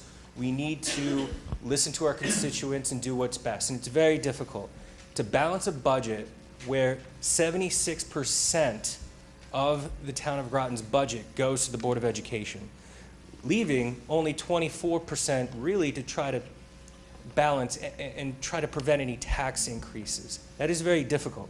Dr. Grenier said earlier, this is the best investment we have in this community. Yes, because 76% of the taxpayer dollars are going to the Board of Education budget.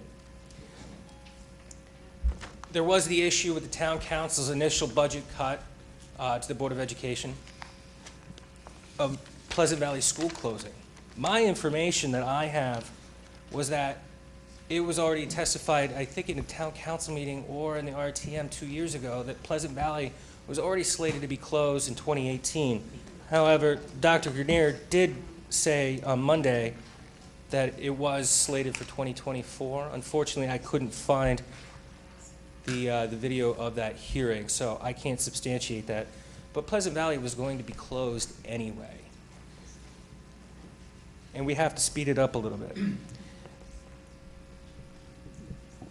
One thing I've been saying or asking to members of the RTM, and nobody has been able to answer my question at this point, is at what point is enough enough? When the Board of Education budget is $100 million, $200 million?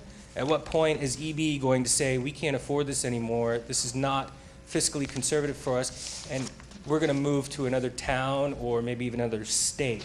At what point are people on fixed incomes? Many people in this room are on fixed incomes. At what point are they not going to be able to afford to stay in Groton anymore and move to another town like Stonington, which is much more affordable? At what point are they going to have to remove their children from the town of Groton because they can't afford the taxes?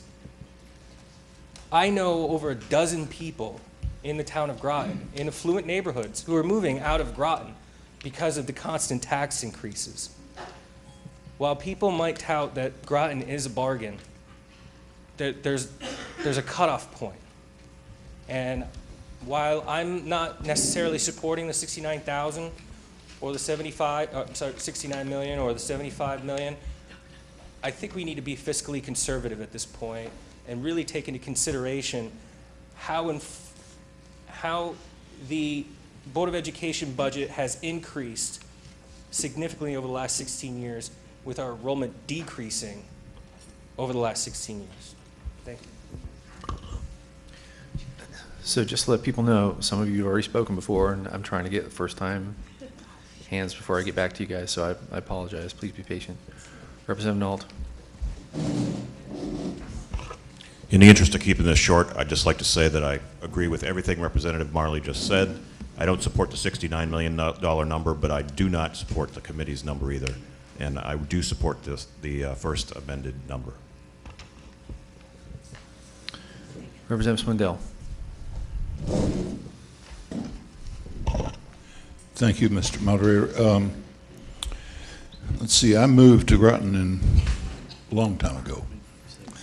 I served on the Board of Education for over 10 years, and during that time we installed the IB program and improved the quality of Groton schools at considerable cost in those days.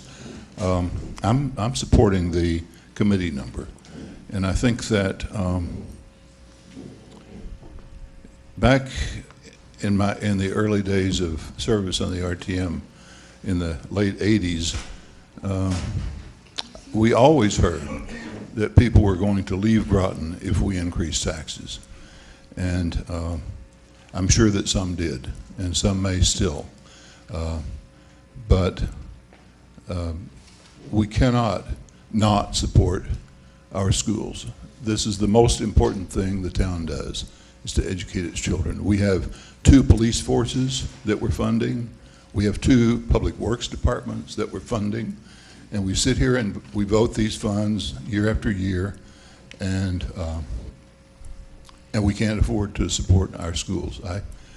I'm going to vote for the committee number. Thank you. Representative Bauer.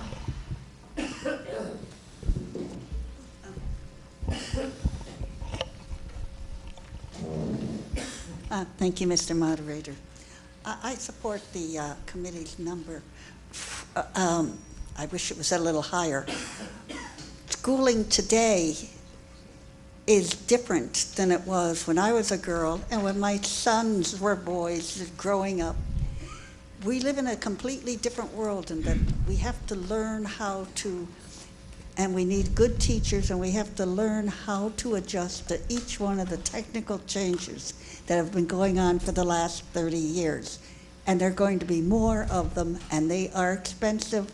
But if we don't, our children will have no jobs. Their children will have no homes. We need to support our children, we need to support their education, and we need to look forward to how much we have to change and how our schools have to change, and those things are expensive. I wish we could afford more, but I think that is a good number, and it keeps us progressing. Thank you. Representative Merritt.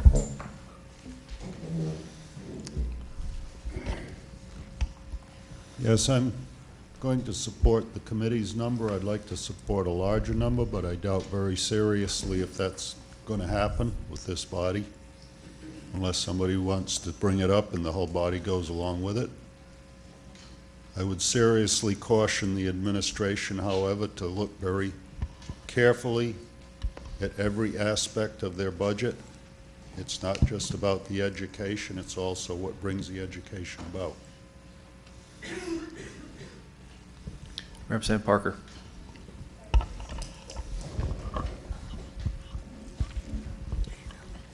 Thank you, Mr. Moderator. I'd like to thank all the people that sent emails, called me, stopped me at church, in the store.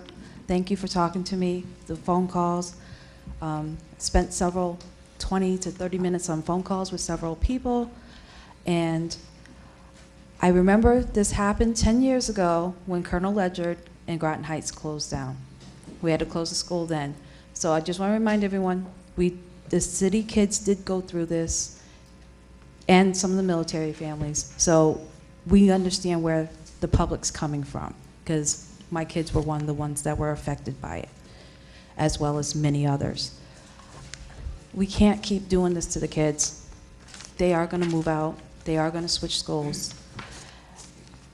Granted, I understand it's going to be a tight budget. Representative Chris Conley has said that they're still in negotiations, and they are going to be talking again, both House and the Senate will be talking again tomorrow about this budget. So I'm prayerfully hoping that things work out well, that they figure out the best way for everyone in the state to have a nice budget.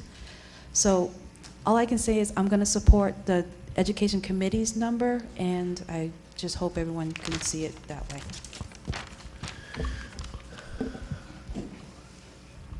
Before we get to you guys, Town Councilor Antifas, you want?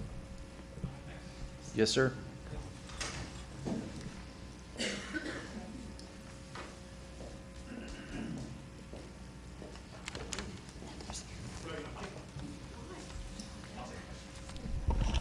Pick a mic, any mic. Thank you. Normally, I wouldn't want to crash in. I know I'm a member ex officio, and I would wait till everybody else was done. But I think it's probably important that I interject something at this point.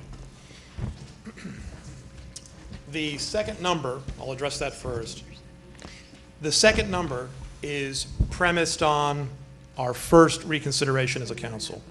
And I know that there's a controversy regarding the second reconsideration. Here's why the second reconsideration, no matter what you think of it, actually is the number. And that number would be, if anyone's interested in what the council actually last approved.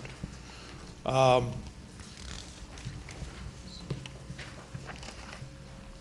the 21st, this is the one that's subject to controversy, and I won't get into that one right now. The last number was $74,747,001.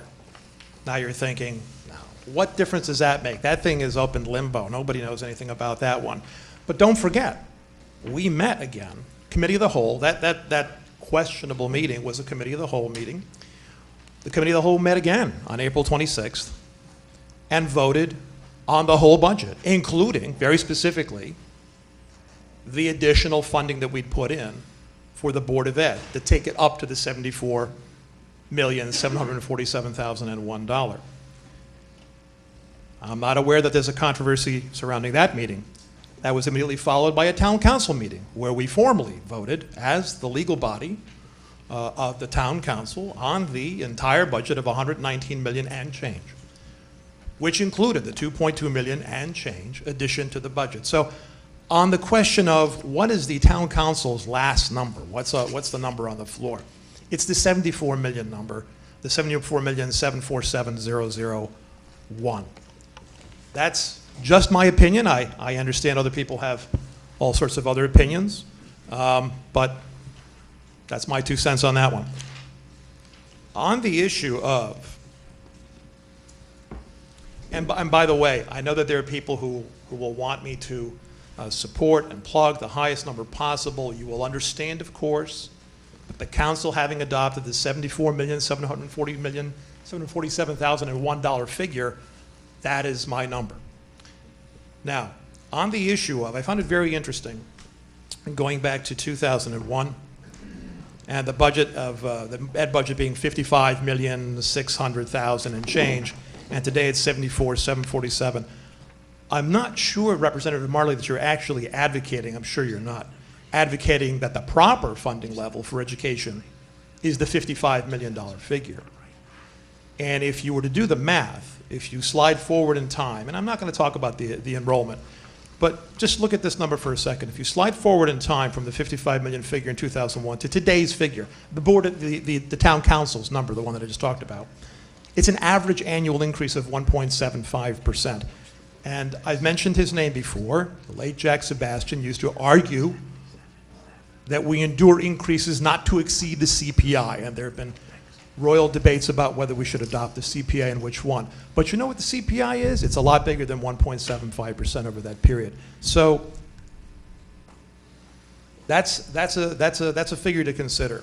Yes, the Board of Ed number has increased. Everything's increased. Okay, but the figure, the average rate for that one is 1.75%. Now, one more thing before I forget. Consider one thing. It's been brought up, the value of education, etc. I don't know. I don't know how this works. I don't know what the factors play in, but it's something you should watch out for. and that is this. If you make, not from the inside, look at the town from the outside, if you make the town unattractive to people who might consider moving into the area when they have a choice between Groton, Stonington, East Lyme, Montville, Waterford, wherever. Maybe somebody with a 180-degree view of water in that niche of the market, they won't have to worry about what their property value will be. That's a whole different market. But if you have a ranch, 3-bedroom colonial, what have you, you can buy that anywhere. You can buy that anywhere. And the people looking to move into town with the future will say, which town, which town, which town? And if you make our school system radioactive, my favorite word, you're going to depress our home values. And the savings you think you're voting on today, or thinking of voting on today, you will pay for double, treble, quintuple in the future. Be very careful what you do here. Thank you. Representative McDermott. Thank you, Mr. Moderator. A couple of questions to the superintendent. I'm glad to hear that the Republicans may be the savior of our budget. And Mike, I'm glad to hear you're down on Noank Road. Was there any discussion at all about how the state of Connecticut could approve $100 million for our new school program and yet take $17 million away? It's such a schizophrenic kind of an attitude to take. It just really infuriates me. How did that happen? Well, yeah, it is a bit puzzling, I must admit. The bonding commission, of course, it's not state money that they're putting on the table. They're authorizing bonding, and they authorized the bonding of $481 million only for the schools that were on the priority list. And we received the priority list a month ago, and I see Senator Summers is here. We are, in fact, all 3 projects are on the priority list, and we received, as I said last time, notification from the State Board of Education that Colchester School is out of racial balance. So that fact, coupled with several other times that Groton has tried to address racial imbalancing, makes us eligible, and Senator Summers and I are trying to work towards this, for 80% reimbursement for Cutler Elementary School. Okay. Another thing I want to ask you about is the per pupil spending. There's been a lot of controversy about this in some of the emails and conversations I've had with people. And in Groton, we've got a number of $15,842 per pupil. Yep. I'm glad you mentioned that the number did not include those students that are elsewhere. In Ledger, the number is like 14,631. I assume the same thing about students holds true there that it does here in Groton? Yeah, that's true. And Stonington is $187 higher than we are per pupil, 16,029. So it's really pretty close all the way around. It is. Is that right? Yeah, that's fair to say. The other thing, I'll play devil's advocate a little bit with you on the some of the folks that are for the school funding, the committee number. I also have gotten a huge number of emails, mostly boilerplate, so I actually had to put something together that was kind of like that in response. But I had a lot of people talk to me. I spent part of the winter down in Florida. I had people coming up to me and asking me, what's Florida like, and where can I go down there? How much does it cost? There's another portion of people in town that we have to kind of be cognizant of. There are a lot of seniors in town, and the number is actually about 9,100, or about 20-some-odd%. The largest age cohort of those seniors happens to be 55 to 64. They're getting ready to retire. So the conversations that people have had with me are pretty much in that age group, and they wonder what's going to happen. Well, I don't know what's going to happen. Nobody knows what's going to happen with this thing, but they're concerned. So you've got people that might or might not move to Groton because of the educational system, and we take something away. And on the other hand, you have another contingent of people that might not stay here. So that's something I just wanted to bring out. I'd like to put another number up on the board, and that's the town council's number. We can't represent McDermott. Max. We got All three right, numbers on the floor. I'll let somebody else do that then. Thank you. Welcome. Is there anybody who hasn't spoken yet? Representative Pascaline. Thank you, Mr. Moderator. I have a brief statement and a couple of questions for Dr. Grenier. I don't know when this became the vilification that everybody's against education.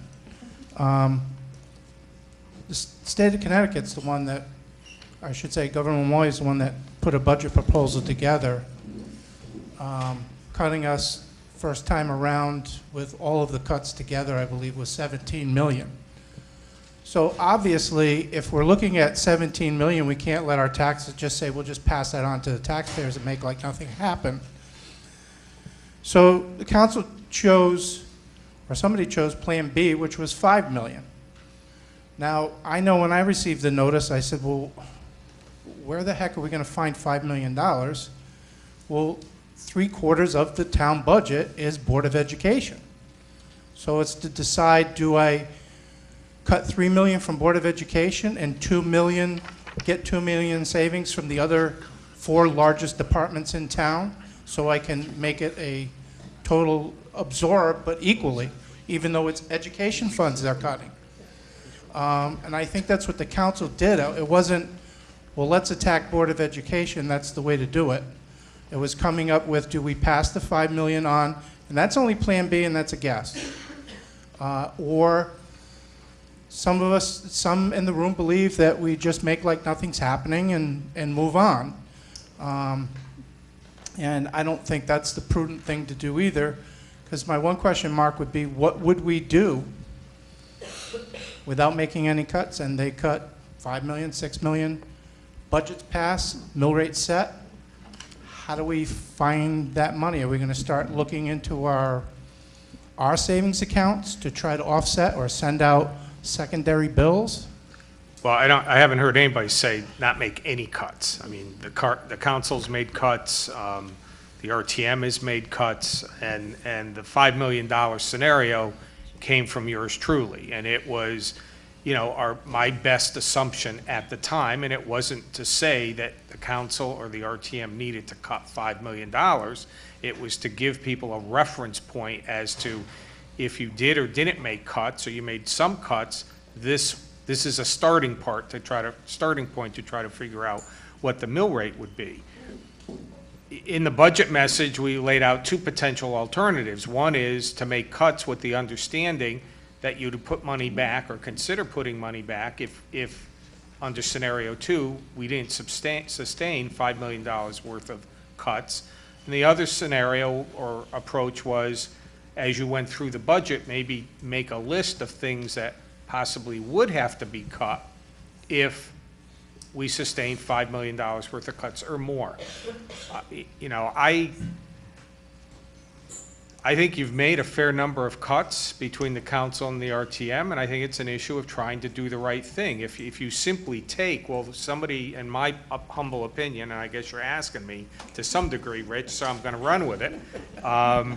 You know, if the thought process is somebody else is going to cut us $18 million, which means we need to cut the budget $18 million, I guess we're suggesting, you know, it's okay for somebody else to pay for the services that we want, but it's not okay for us to pay for our own services that we want. As I've been saying for years, we are a very fortunate community. We have one of the lowest equalized mill rates in the state of Connecticut. One of the lowest, 148 out of 169. You certainly wouldn't know it from some of the discussions that go on throughout the community. And I certainly get it that everything is relative. If taxes went up last year and they went up the year before, of course we kind of forget they went down the year before that. We conveniently forget that. You know, everything's relative. Taxes have gone up, but we are still a very, very fortunate community compared to other communities. I don't know where we're going to end up. As I said, that $5 million was based on what I was hearing. There was an information workshop that a number of our legislators participated in. They held at the high school, listening to them, listening to what's going on at the state. You know, 5 million seemed like a reasonable starting point. 3 million probably would have been just as good also. So there's nothing magical about the 5 million. For the most part, what we were hearing at the time was the cost share with teacher retirement was dead on arrival. That's what everybody that I talked to was of that opinion. And so we took a little bit more than 50% of what the governor's cut was to ECS. So that's how the 5 million was determined. Nothing magical. As I said, I could have easily gone with a $3 million cut. I could have easily gone with no cut to state revenue. So I think, you know, if we approve a budget, whatever that budget may be, and if the revenues are less than what have been projected, then you go to Plan B and you try to make cuts after the fact. We've done that. We did it this year. We did it the year before. Not to this potential magnitude. I don't want anybody to think. And that was the But point. If the number's large, we just can't, you know, at 2 million, maybe we can find it. 3, we start going up, we're not going to find it. And by charter, we have to pass a budget. It's not like, well, let's wait before we do these things. We don't have that option. We don't have that option available.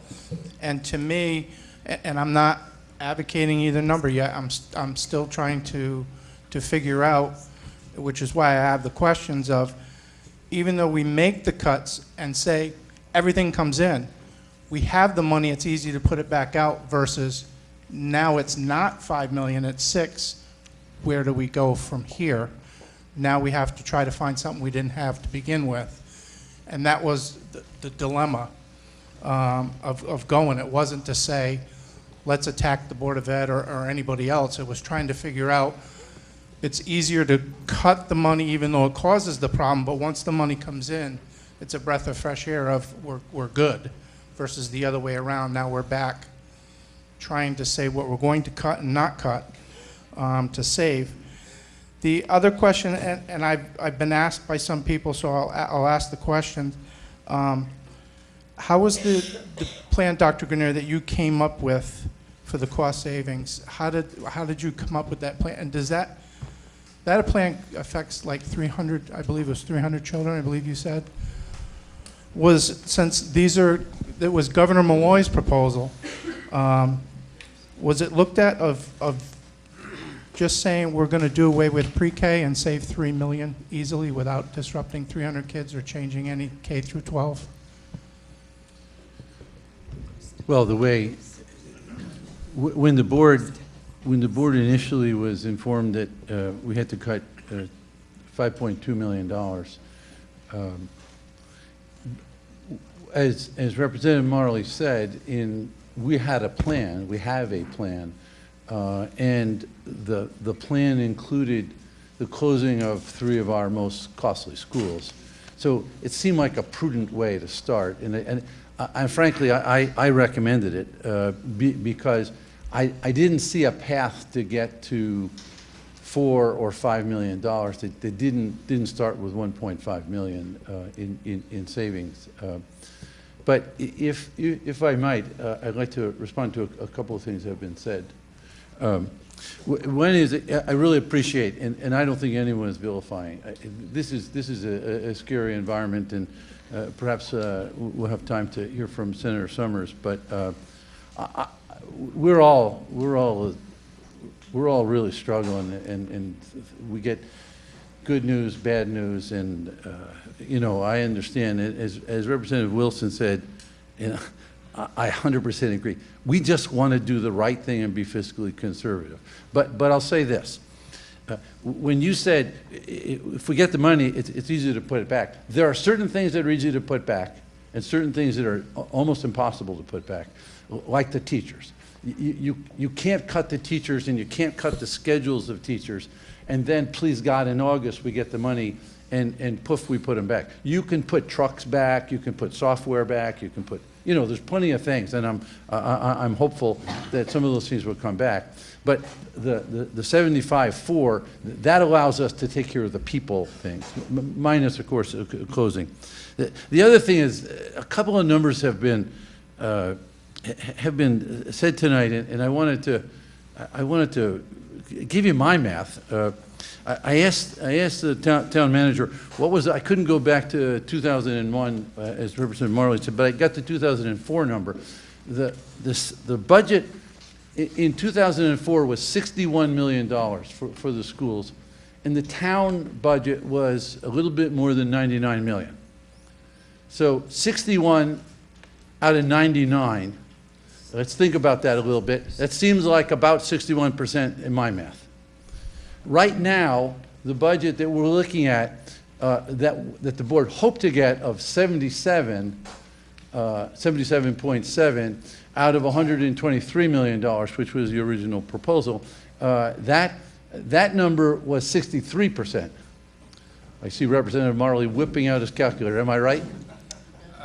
Divide 77.7 by 123, please. And if it's not 63, I'm in big trouble. 62.6. Well, okay, thank you.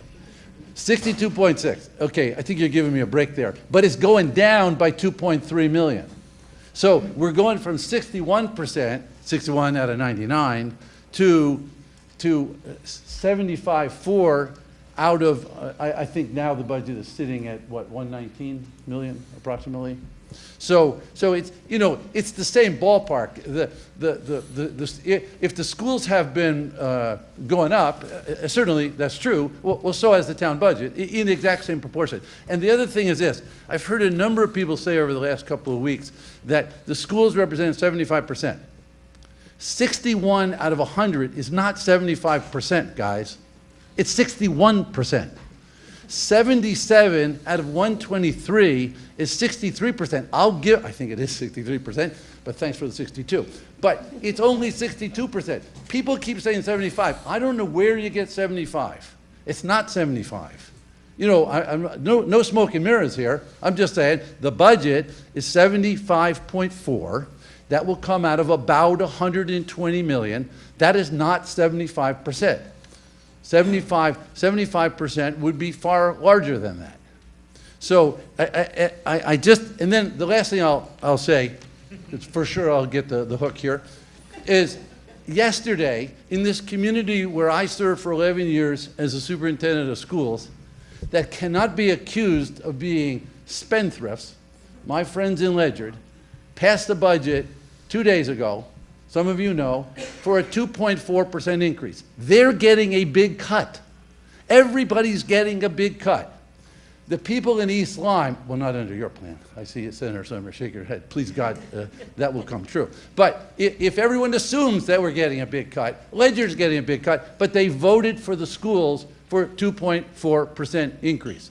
Our friends in East Lyme are actually pretty famous for being frugal. They passed a budget last week of 2.29% increase.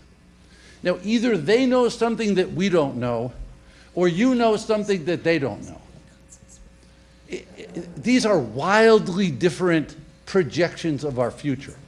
And I would encourage you, here's my crazy, wild proposal.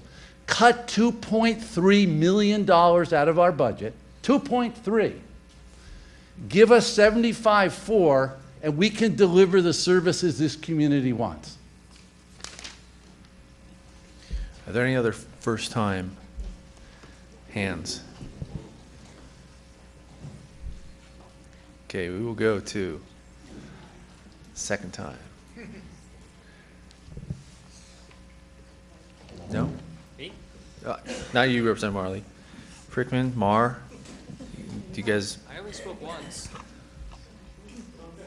It's just people keep talking about being fiscally responsible, and I'm not sure that dismantling the schools is fiscally responsible. The superintendent just told us about how other towns are supporting their schools. EB is expanding regardless of what someone else said. I work in capacity planning. I know we're expanding far beyond just replacing the older generation. It'll be a lot of young people like me with kids. They'll be going to the towns that support their schools. Representative Marley. Thank you. I appreciate everybody's comments, but in lieu of the time, I believe everybody made up their minds where they want to vote. I would like to make a motion to move the question. Second.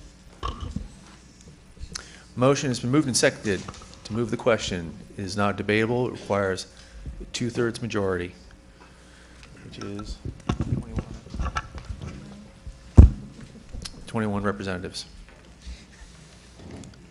So I'll ask, all those in favor of moving the question, please say aye. Aye. Opposed?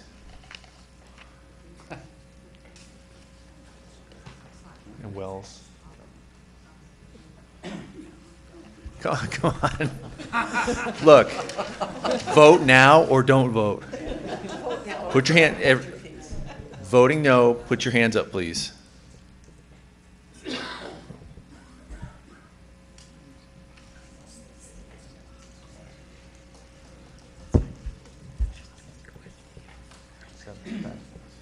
The motion to move the question passes. We will now go on to vote for the second amended figure of $69 million for account 1080 education.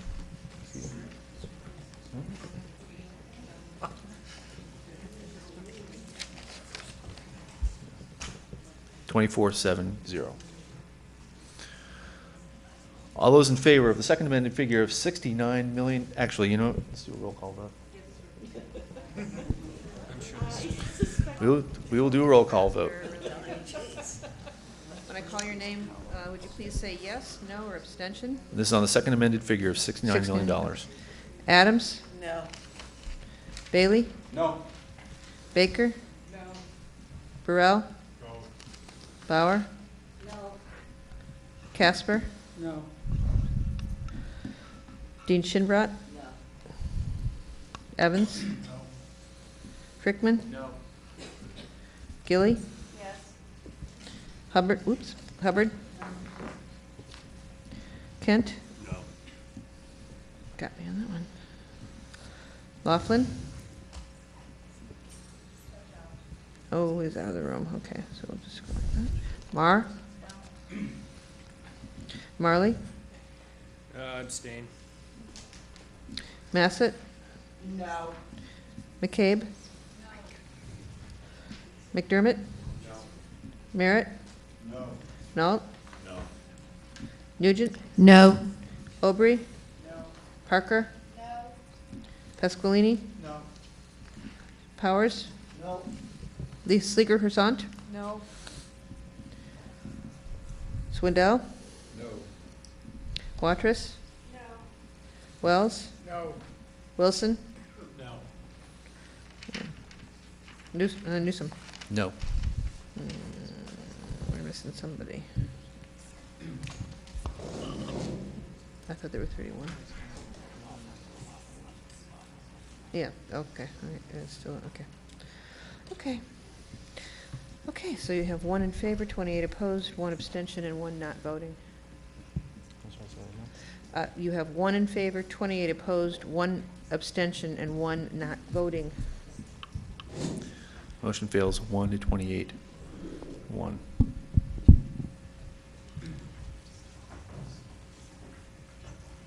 Mr. Moderator, can I ask for a brief recess for the body? It's getting close to 10. How long? What are you talking about? 5 minutes? Just so you know, the floor leader is not asking. I know, not the floor later. I think this is a good time to take a 5-minute break, and then we will get back to it. I didn't ask for a caucus, I asked for We're in recess.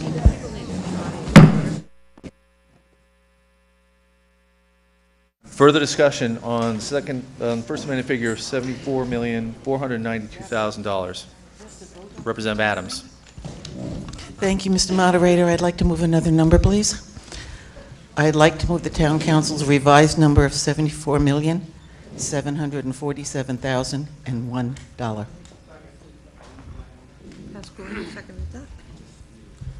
Amount has been moved and seconded for $74,747,001. Is there any discussion? on the second amended figure? Representative Power. Thank you, Mr. Moderator. I'd like everybody here to turn to page 8 and 9 in their budget books for a minute, please. Page 8 and 9, it's at the front of our book. Pages 8 and pages 9.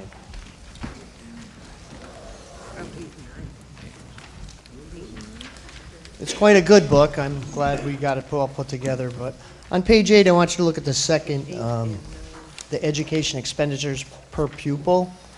Where Groton is ranked 108th in the state, and we average $15,230 per student.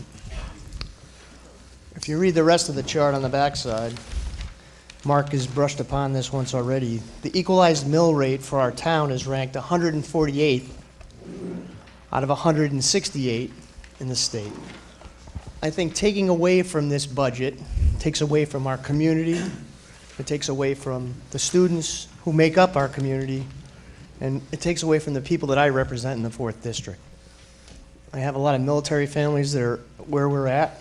They come here, they talk about the education to me, and they're proud of the fact that they're here stationed. And it may only be for a two-year period of time, but it was brushed upon again that the government actually looks at this through BRAC. So when we cut these budgets and we worry about our mill rate, I have no children. I paid for education the whole time that I've been a taxpayer for 17 years in Groton, and I'm proud of the fact that we spend the money we spend on the education. So I would support the larger number, not the smaller number. Thank you. Representative Frickman. Thank you, Mr. Moderator. I still support the higher number there, and I just wanted to add a couple things I've heard tonight, and Representative Bauer kind of took my thunder a little while earlier. We need, in the 21st century, we need to keep our schools competitive with other districts, especially when we're competing in the day and age of magnet programs when we're losing kids. And if we're not competitive, we will continue to lose these kids. It'll cost us actually more in the long run. But not only that, we also have to be competitive in regards to making our kids be able to achieve in the 21st century. EB is going to be looking for employees. They're going to want kids out of high school, some of those jobs. Some of those kids are going to go to either Grosso Tech, which has now had a funneling program that goes right to electric boat. We can compete with those kids and keep them in our district and keep them in our schools, and we can provide the services and 21st century learning skills that they need. And one of the things I also heard tonight was in 2001, now in full disclosure, I'm a teacher. I've been teaching for about 20 years now. And education in 2001 is far different from the education in 2017. It is not the same. It costs more to educate children today than it did in 2001. The skills we're teaching them, digital literacy, critical thinking skills, to be able to be prepared to go in the workplace. Oftentimes today, colleges are expecting, have higher expectations of our kids coming out of high school. And if we want our kids to be competitive to get to really good schools, we have to provide them with the services now. And if we don't, we're actually putting them on it, well, doing them a disservice. And I think we have to recognize that. Another point I wanted to add too, in regards to this, why school is so much more expensive when our enrollment goes down. One being, it costs more to teach kids today. The other one, our numbers of special ed students have actually increased. And I don't know if a lot of people recognize that it costs twice as much to educate a kid with special needs. Not only that, but I do recall, I forgot what the number was in our education committee, but you mentioned something about the transportation alone for a special ed student. What is it? About $2 million. Per student? No, $2 million for the total, yeah, sorry. $2 million for a relatively small percentage of the children, and about $2.5 million for the 95 others. Correct. 95% of them. Okay. And I think a lot of people don't recognize that number. So even though our declining enrollment has dropped, at the same time, our number of students with special needs have actually gone up. I would also like, I'll ask one more thing. All right, that's right. I'm good. Senator Summers, sorry to put you on the spot. Is there anything you'd like to say?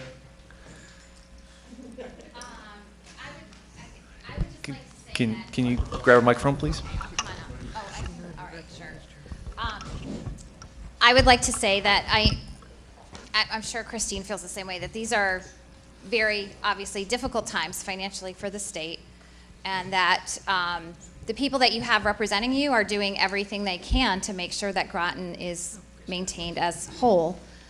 There are no hopes that this budget is going to be done by 6/7. That's the end date. It'll probably be the end of June before this budget is completed, for many different reasons. But there are, just so everyone is clear on the budget proposals that are on the floor, if you want to do a little research online, I'm sorry, I was there till 3:30 and I have been up all night, so I'm a little fuzzy, but you can find all the information right online. So rather than having it wait to be delivered to you, just go online. It's line by line. All the proposals are online. You can look at the Senate. I don't know if the Senate dumps. There's a Democrat proposal, the governor's proposal, there's a Senate Republican proposal, and a Senate House proposal. All those will mesh at some point together, or certain parts will be accepted by the majority of the folks up in the legislature.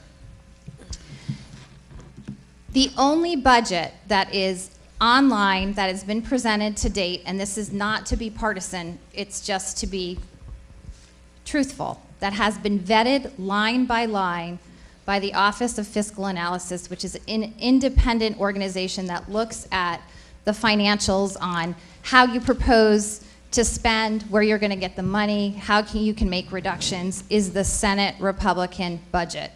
It is a budget that is a no tax increase budget.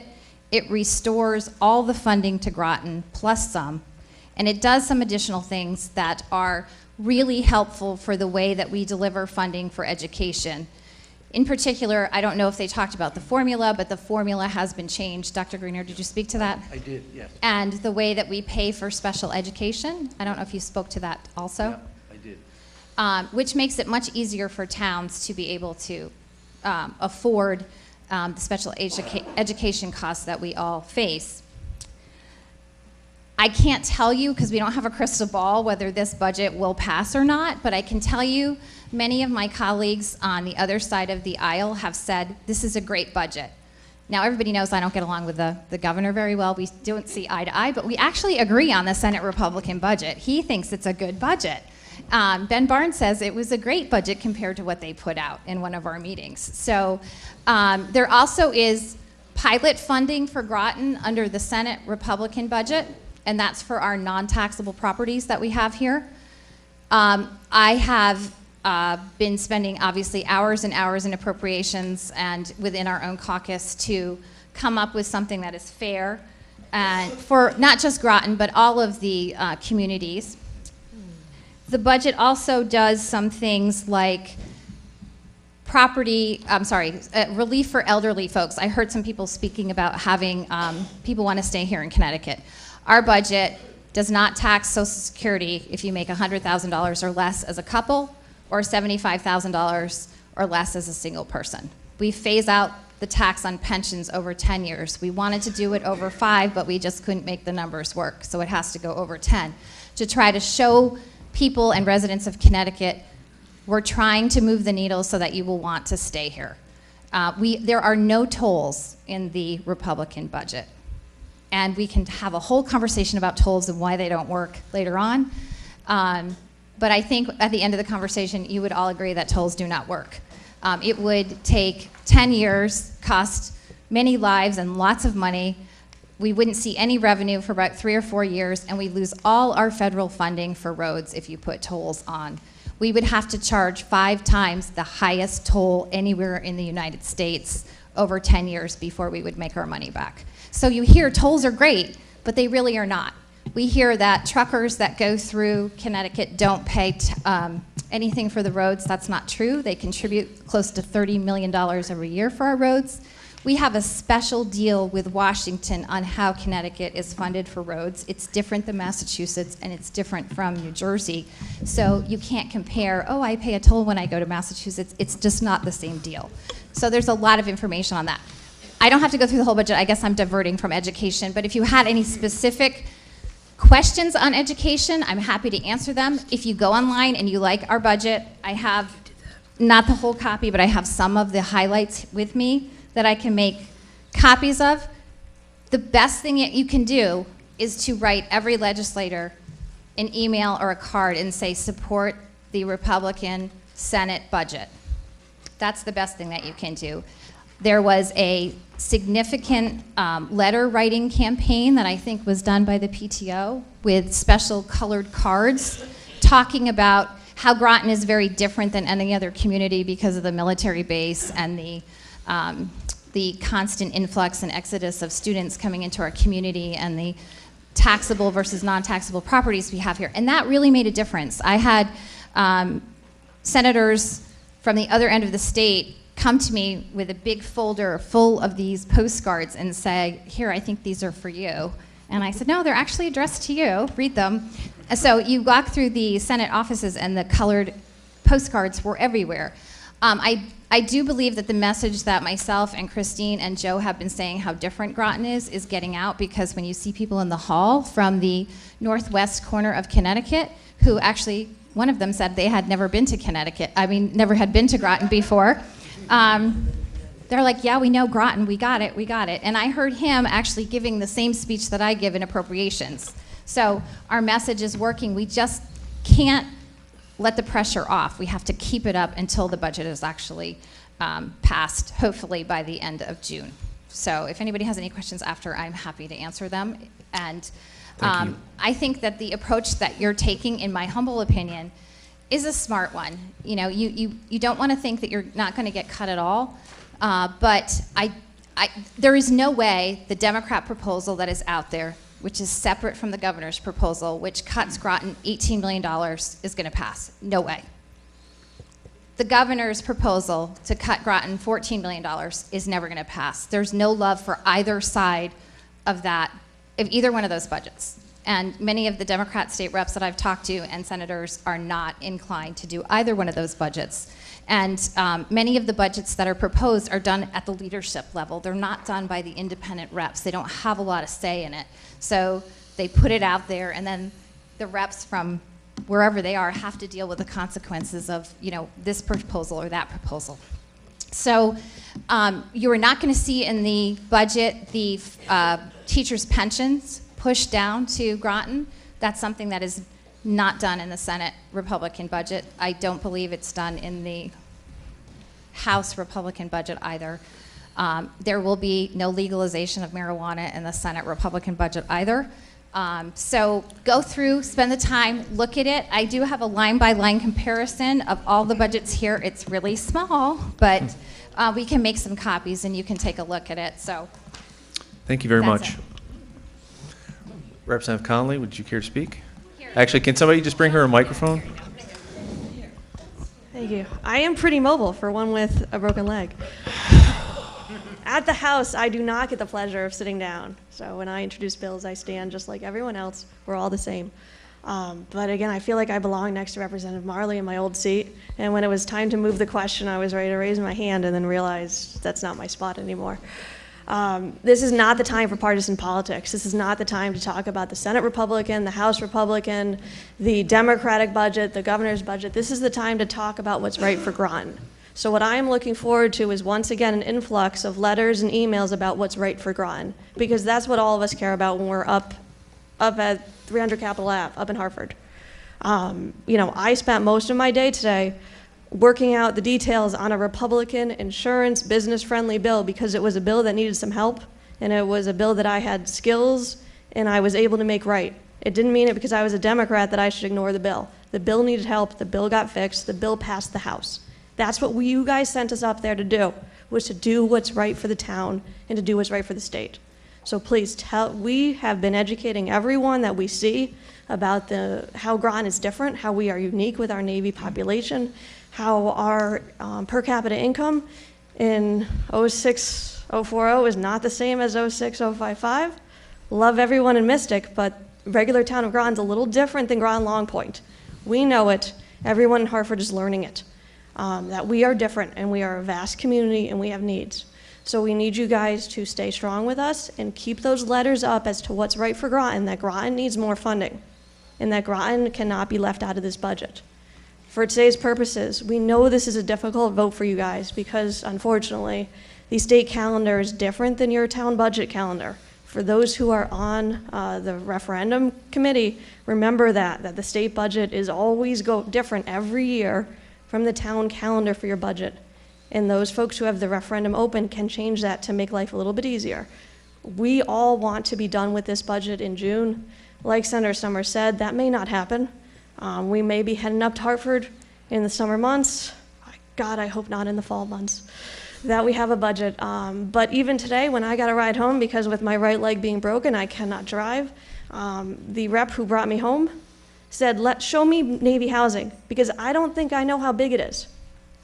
And on the way home, we took a tour of Navy housing so that rep could see for his own eyes what Navy housing is and how much non-taxable land we have in Groton and how many lovely school children we saw on the street, because it was late afternoon after schools got out.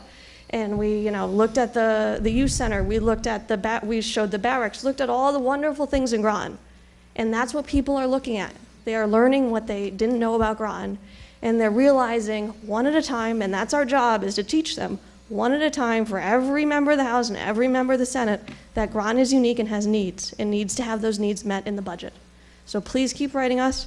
For the RTM members today, vote your district, vote your conscience. Do what you think is right, and we'll keep working. If we have to do it till the fall, we'll be up there till the fall. I'm going to add one thing, a couple things that I forgot that I think are important. And just to be clear, we have to name the budgets that are out there what they are. So we have the governor's proposal, we have the governor's revised proposal, there's a Democrat proposal, there's a Republican Senate proposal, and there's a Republican House proposal. Those are the names of the budgets that are out there. So when you go and you look, you can compare them to decide what you like and what you don't like between them. I think you will like the Senate Republican budget. The other thing that I think should mention as far as education is concerned is that this budget actually puts more money into the pool of education overall for the state of Connecticut. So they'll be adding $33 million more to the pool in fiscal year 2018 and $136 million more to the pool in 2019. I think that's important for everybody to know because there is a definite focus and a realization that, as people have spoken before, it costs more money to educate students now. We need to invest in our students going forward so that we can provide the most educated and skilled folks going, children or young adults leaving Connecticut and hopefully returning here when there's job opportunities. So I just wanted to make sure that I mentioned that. Thank you, Senator Summers. We'll now return to discussion on the second amended figure of $74,747,001. This is the town council's approved number. Is there any other discussion on the second amended figure before we vote?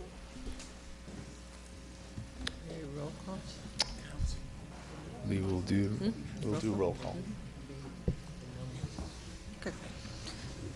Do you want to announce that?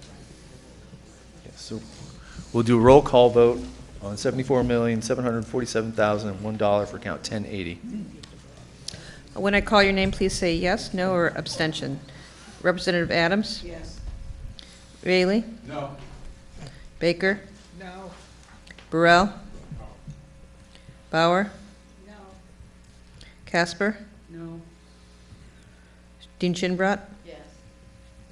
Evans? Yes. Frickman? No. Gilly? Yes. Hubbard? No. Kent? Yes. Laughlin? No. Marr? Marley? Yes. Massett? No. McCabe? No. McDermott? Yes. Merritt? No. Nault? Yes. Nugent? No. Aubrey? No. Parker? No. Pasqualini? Yes. Powers? No. Sleeker Hersant? Yes. Swindell? No. Watrous? Yes. Wells? No. Wilson? Yes. Newsom? Yes. Okay. It fails. 13 in favor, 18 opposed. Are there any, oh, there's No, abstentions. that's it. Motion fails 13, 18 to 0. Representative Frickman. Thank you, Mr. Moderator. I would like to move a new number, $75,247,000.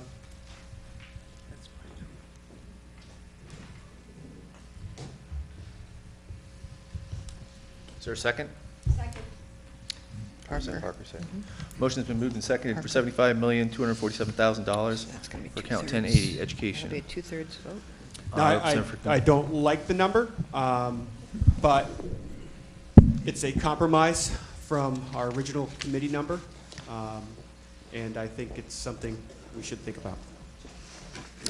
This is exceeds the town council's approved number, so it's going to require a two-thirds vote. Is there any additional discussion? Representative Nugent. What is a two-thirds vote now? Last 21. count. 21. Yeah, I'm going to support that number. It's a little bit lower, and I'm hoping we could, gather enough votes to pass it. Is there any additional discussion on the second amended figure?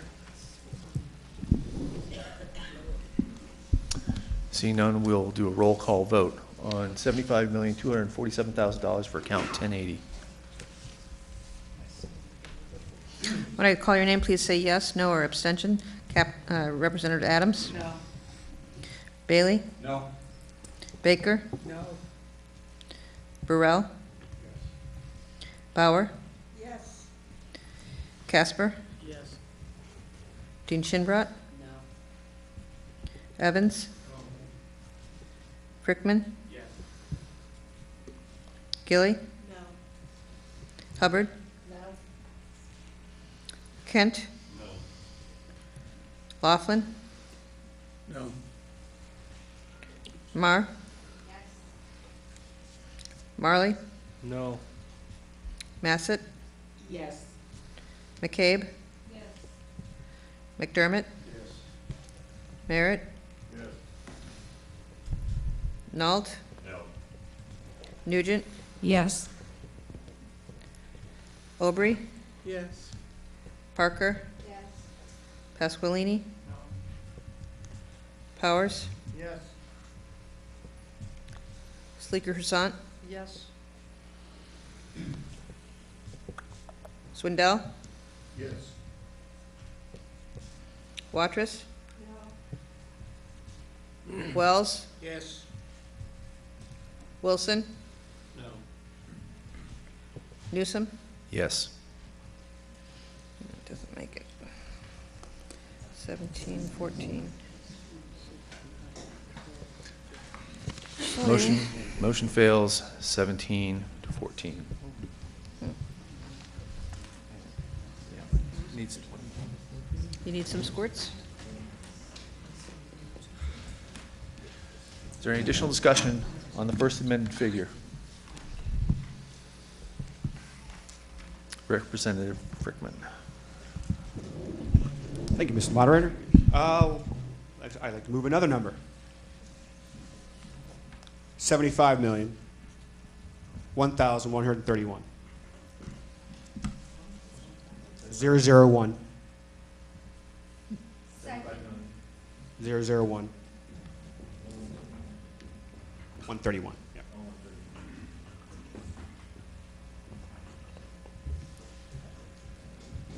And again, it's not what our initial committee number was, nor do I support it like I did the last one. But my hope is that we could just get a compromise to put some of this money back. Knowing what we've heard tonight from Senator Summers. Thank you. No, I don't have a second. Is there a second? Representative Parker. I'm sorry. You gotta be loud. Additional discussion on the second amended figure of Two-thirds. $75,001,031. Representative Wilson. Thank you, Mr. Moderator. I'm just curious, Representative Frickman where that figure actually comes from.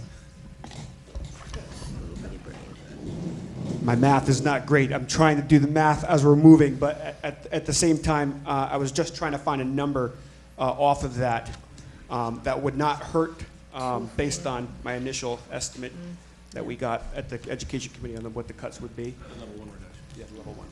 Oh, sorry, yes.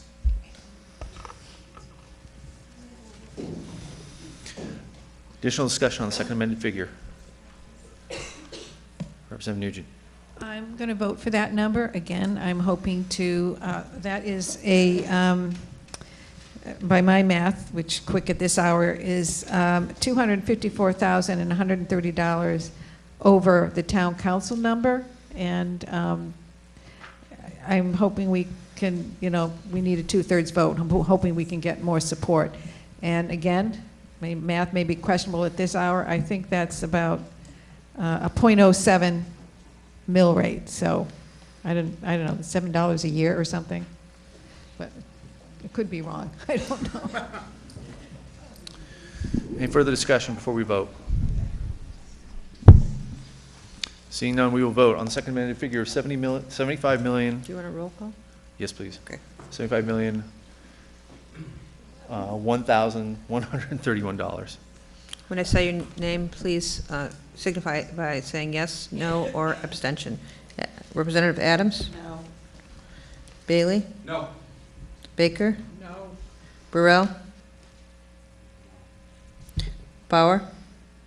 Yes. Casper? Yes. Dean Shinbrot? Yes. Evans? Yes. Frickman? Yes.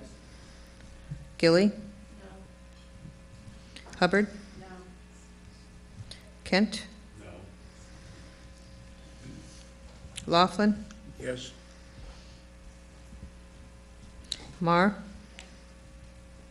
Marley? No. Massett? Yes. McCabe? Yes. McDermott? Yes. Merritt? No. Nault? No. Nugent? Yes. Aubry? Yes. Parker? Yes. Pasqualini? Yes. Powers? Yes. Sleeker Hussant? Yes. Swindell? Yes. Watrous? Wells? Yes. Wilson? Yes. Newsom? Yes. Close, but no cigar. 20 to 11. 20 to 11. 20. It was 20. It was 20. 20. 21. 11 makes 31. 21. Motion fails, 20 to 11.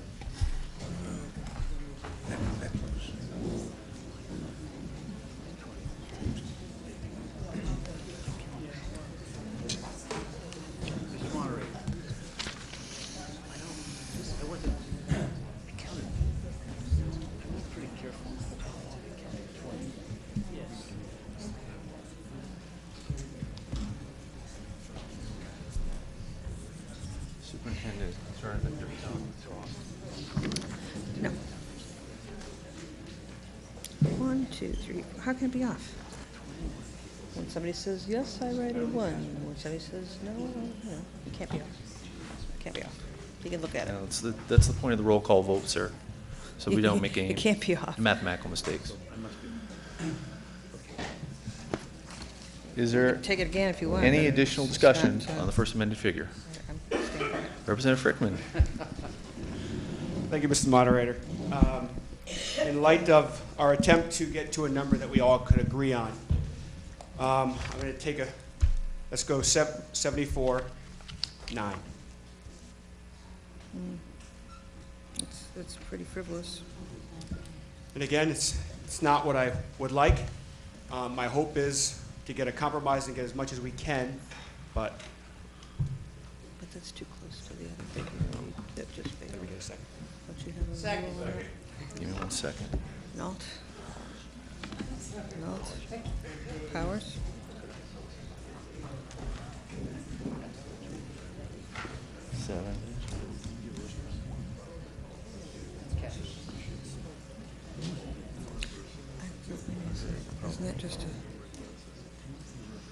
over $1,000 difference.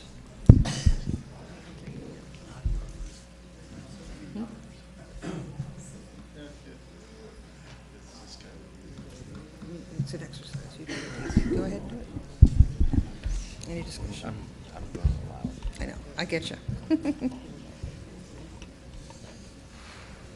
Motion's been moved and seconded for $74,900,000 for account 1080. Discussion? Representative Swindell? Thank you, Mr. Moderator. Just to point out, this figure essentially restores the level 2 cuts that Dr. Grenier has identified on the handout that he gave us. The level 1 cuts, the closing of Pleasant Valley, and all the rest of those cuts remain. So just so you know, this is not restoration of the board's cuts, board's proposal.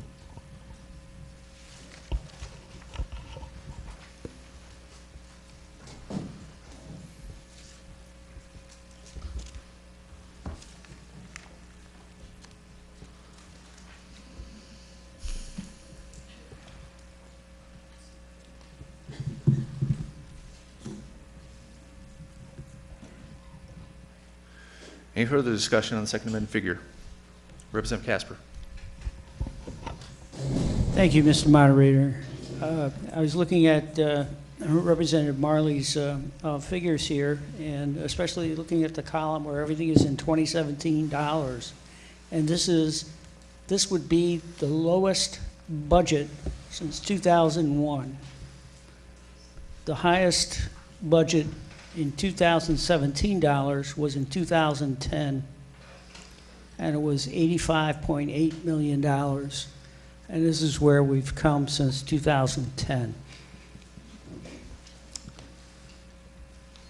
Thank you. Any further discussion on this figure? Representative Marley. Never mind, I'll pass. Okay. Representative Nugent. Yes, once again, I'm going to support that number. It's not the number I would like, but I know that Representative Swindell mentioned, some things that it would cover. I also believe it would cover possibly a couple of teachers. And, as mentioned, but, if we can try to hold out for the higher number, but I don't think we're going to get it. So that's why I'm continuing to vote yes on these compromise numbers. Thank you. Any additional discussion on the second amended figure? Seeing none, we'll do another roll call vote on $74,900,000 for account 1080 education. Representative Adams? No. Bailey? No. Baker? Yes. Burrell? No. Bauer? Yes. Casper? Yes. Dean Chinbrot? Yes. Evans? Yes. Frickman? Yes. Gilly? No. Hubbard? No. Kent? Yes. Laughlin? Yes. Marr? Yes. Marley? Yes. Massett? Is it that obvious? Yes. McCabe? Yes. McDermott? Yes. Merritt? No. Nault? Yes. Nugent? Yes. Aubrey? Yes. Parker? Yes. Pasqualini? Yes. Powers? Yes. Sleeker Hersant? Yes. Swindell? Yes. Watrous? Wells? Yes. Wilson? Yes. Newsom? Yes. There you go. There you go. 25 yes, 6 no. It passes. Motion passes 25-6, 0. That concludes our business for tonight. I'll entertain a motion to recess. Wilson and Marr seconded. There we go. All those in favor of recessing, please say aye. Opposed? Marr second. Thank you very much for your time, everyone. We're in recess.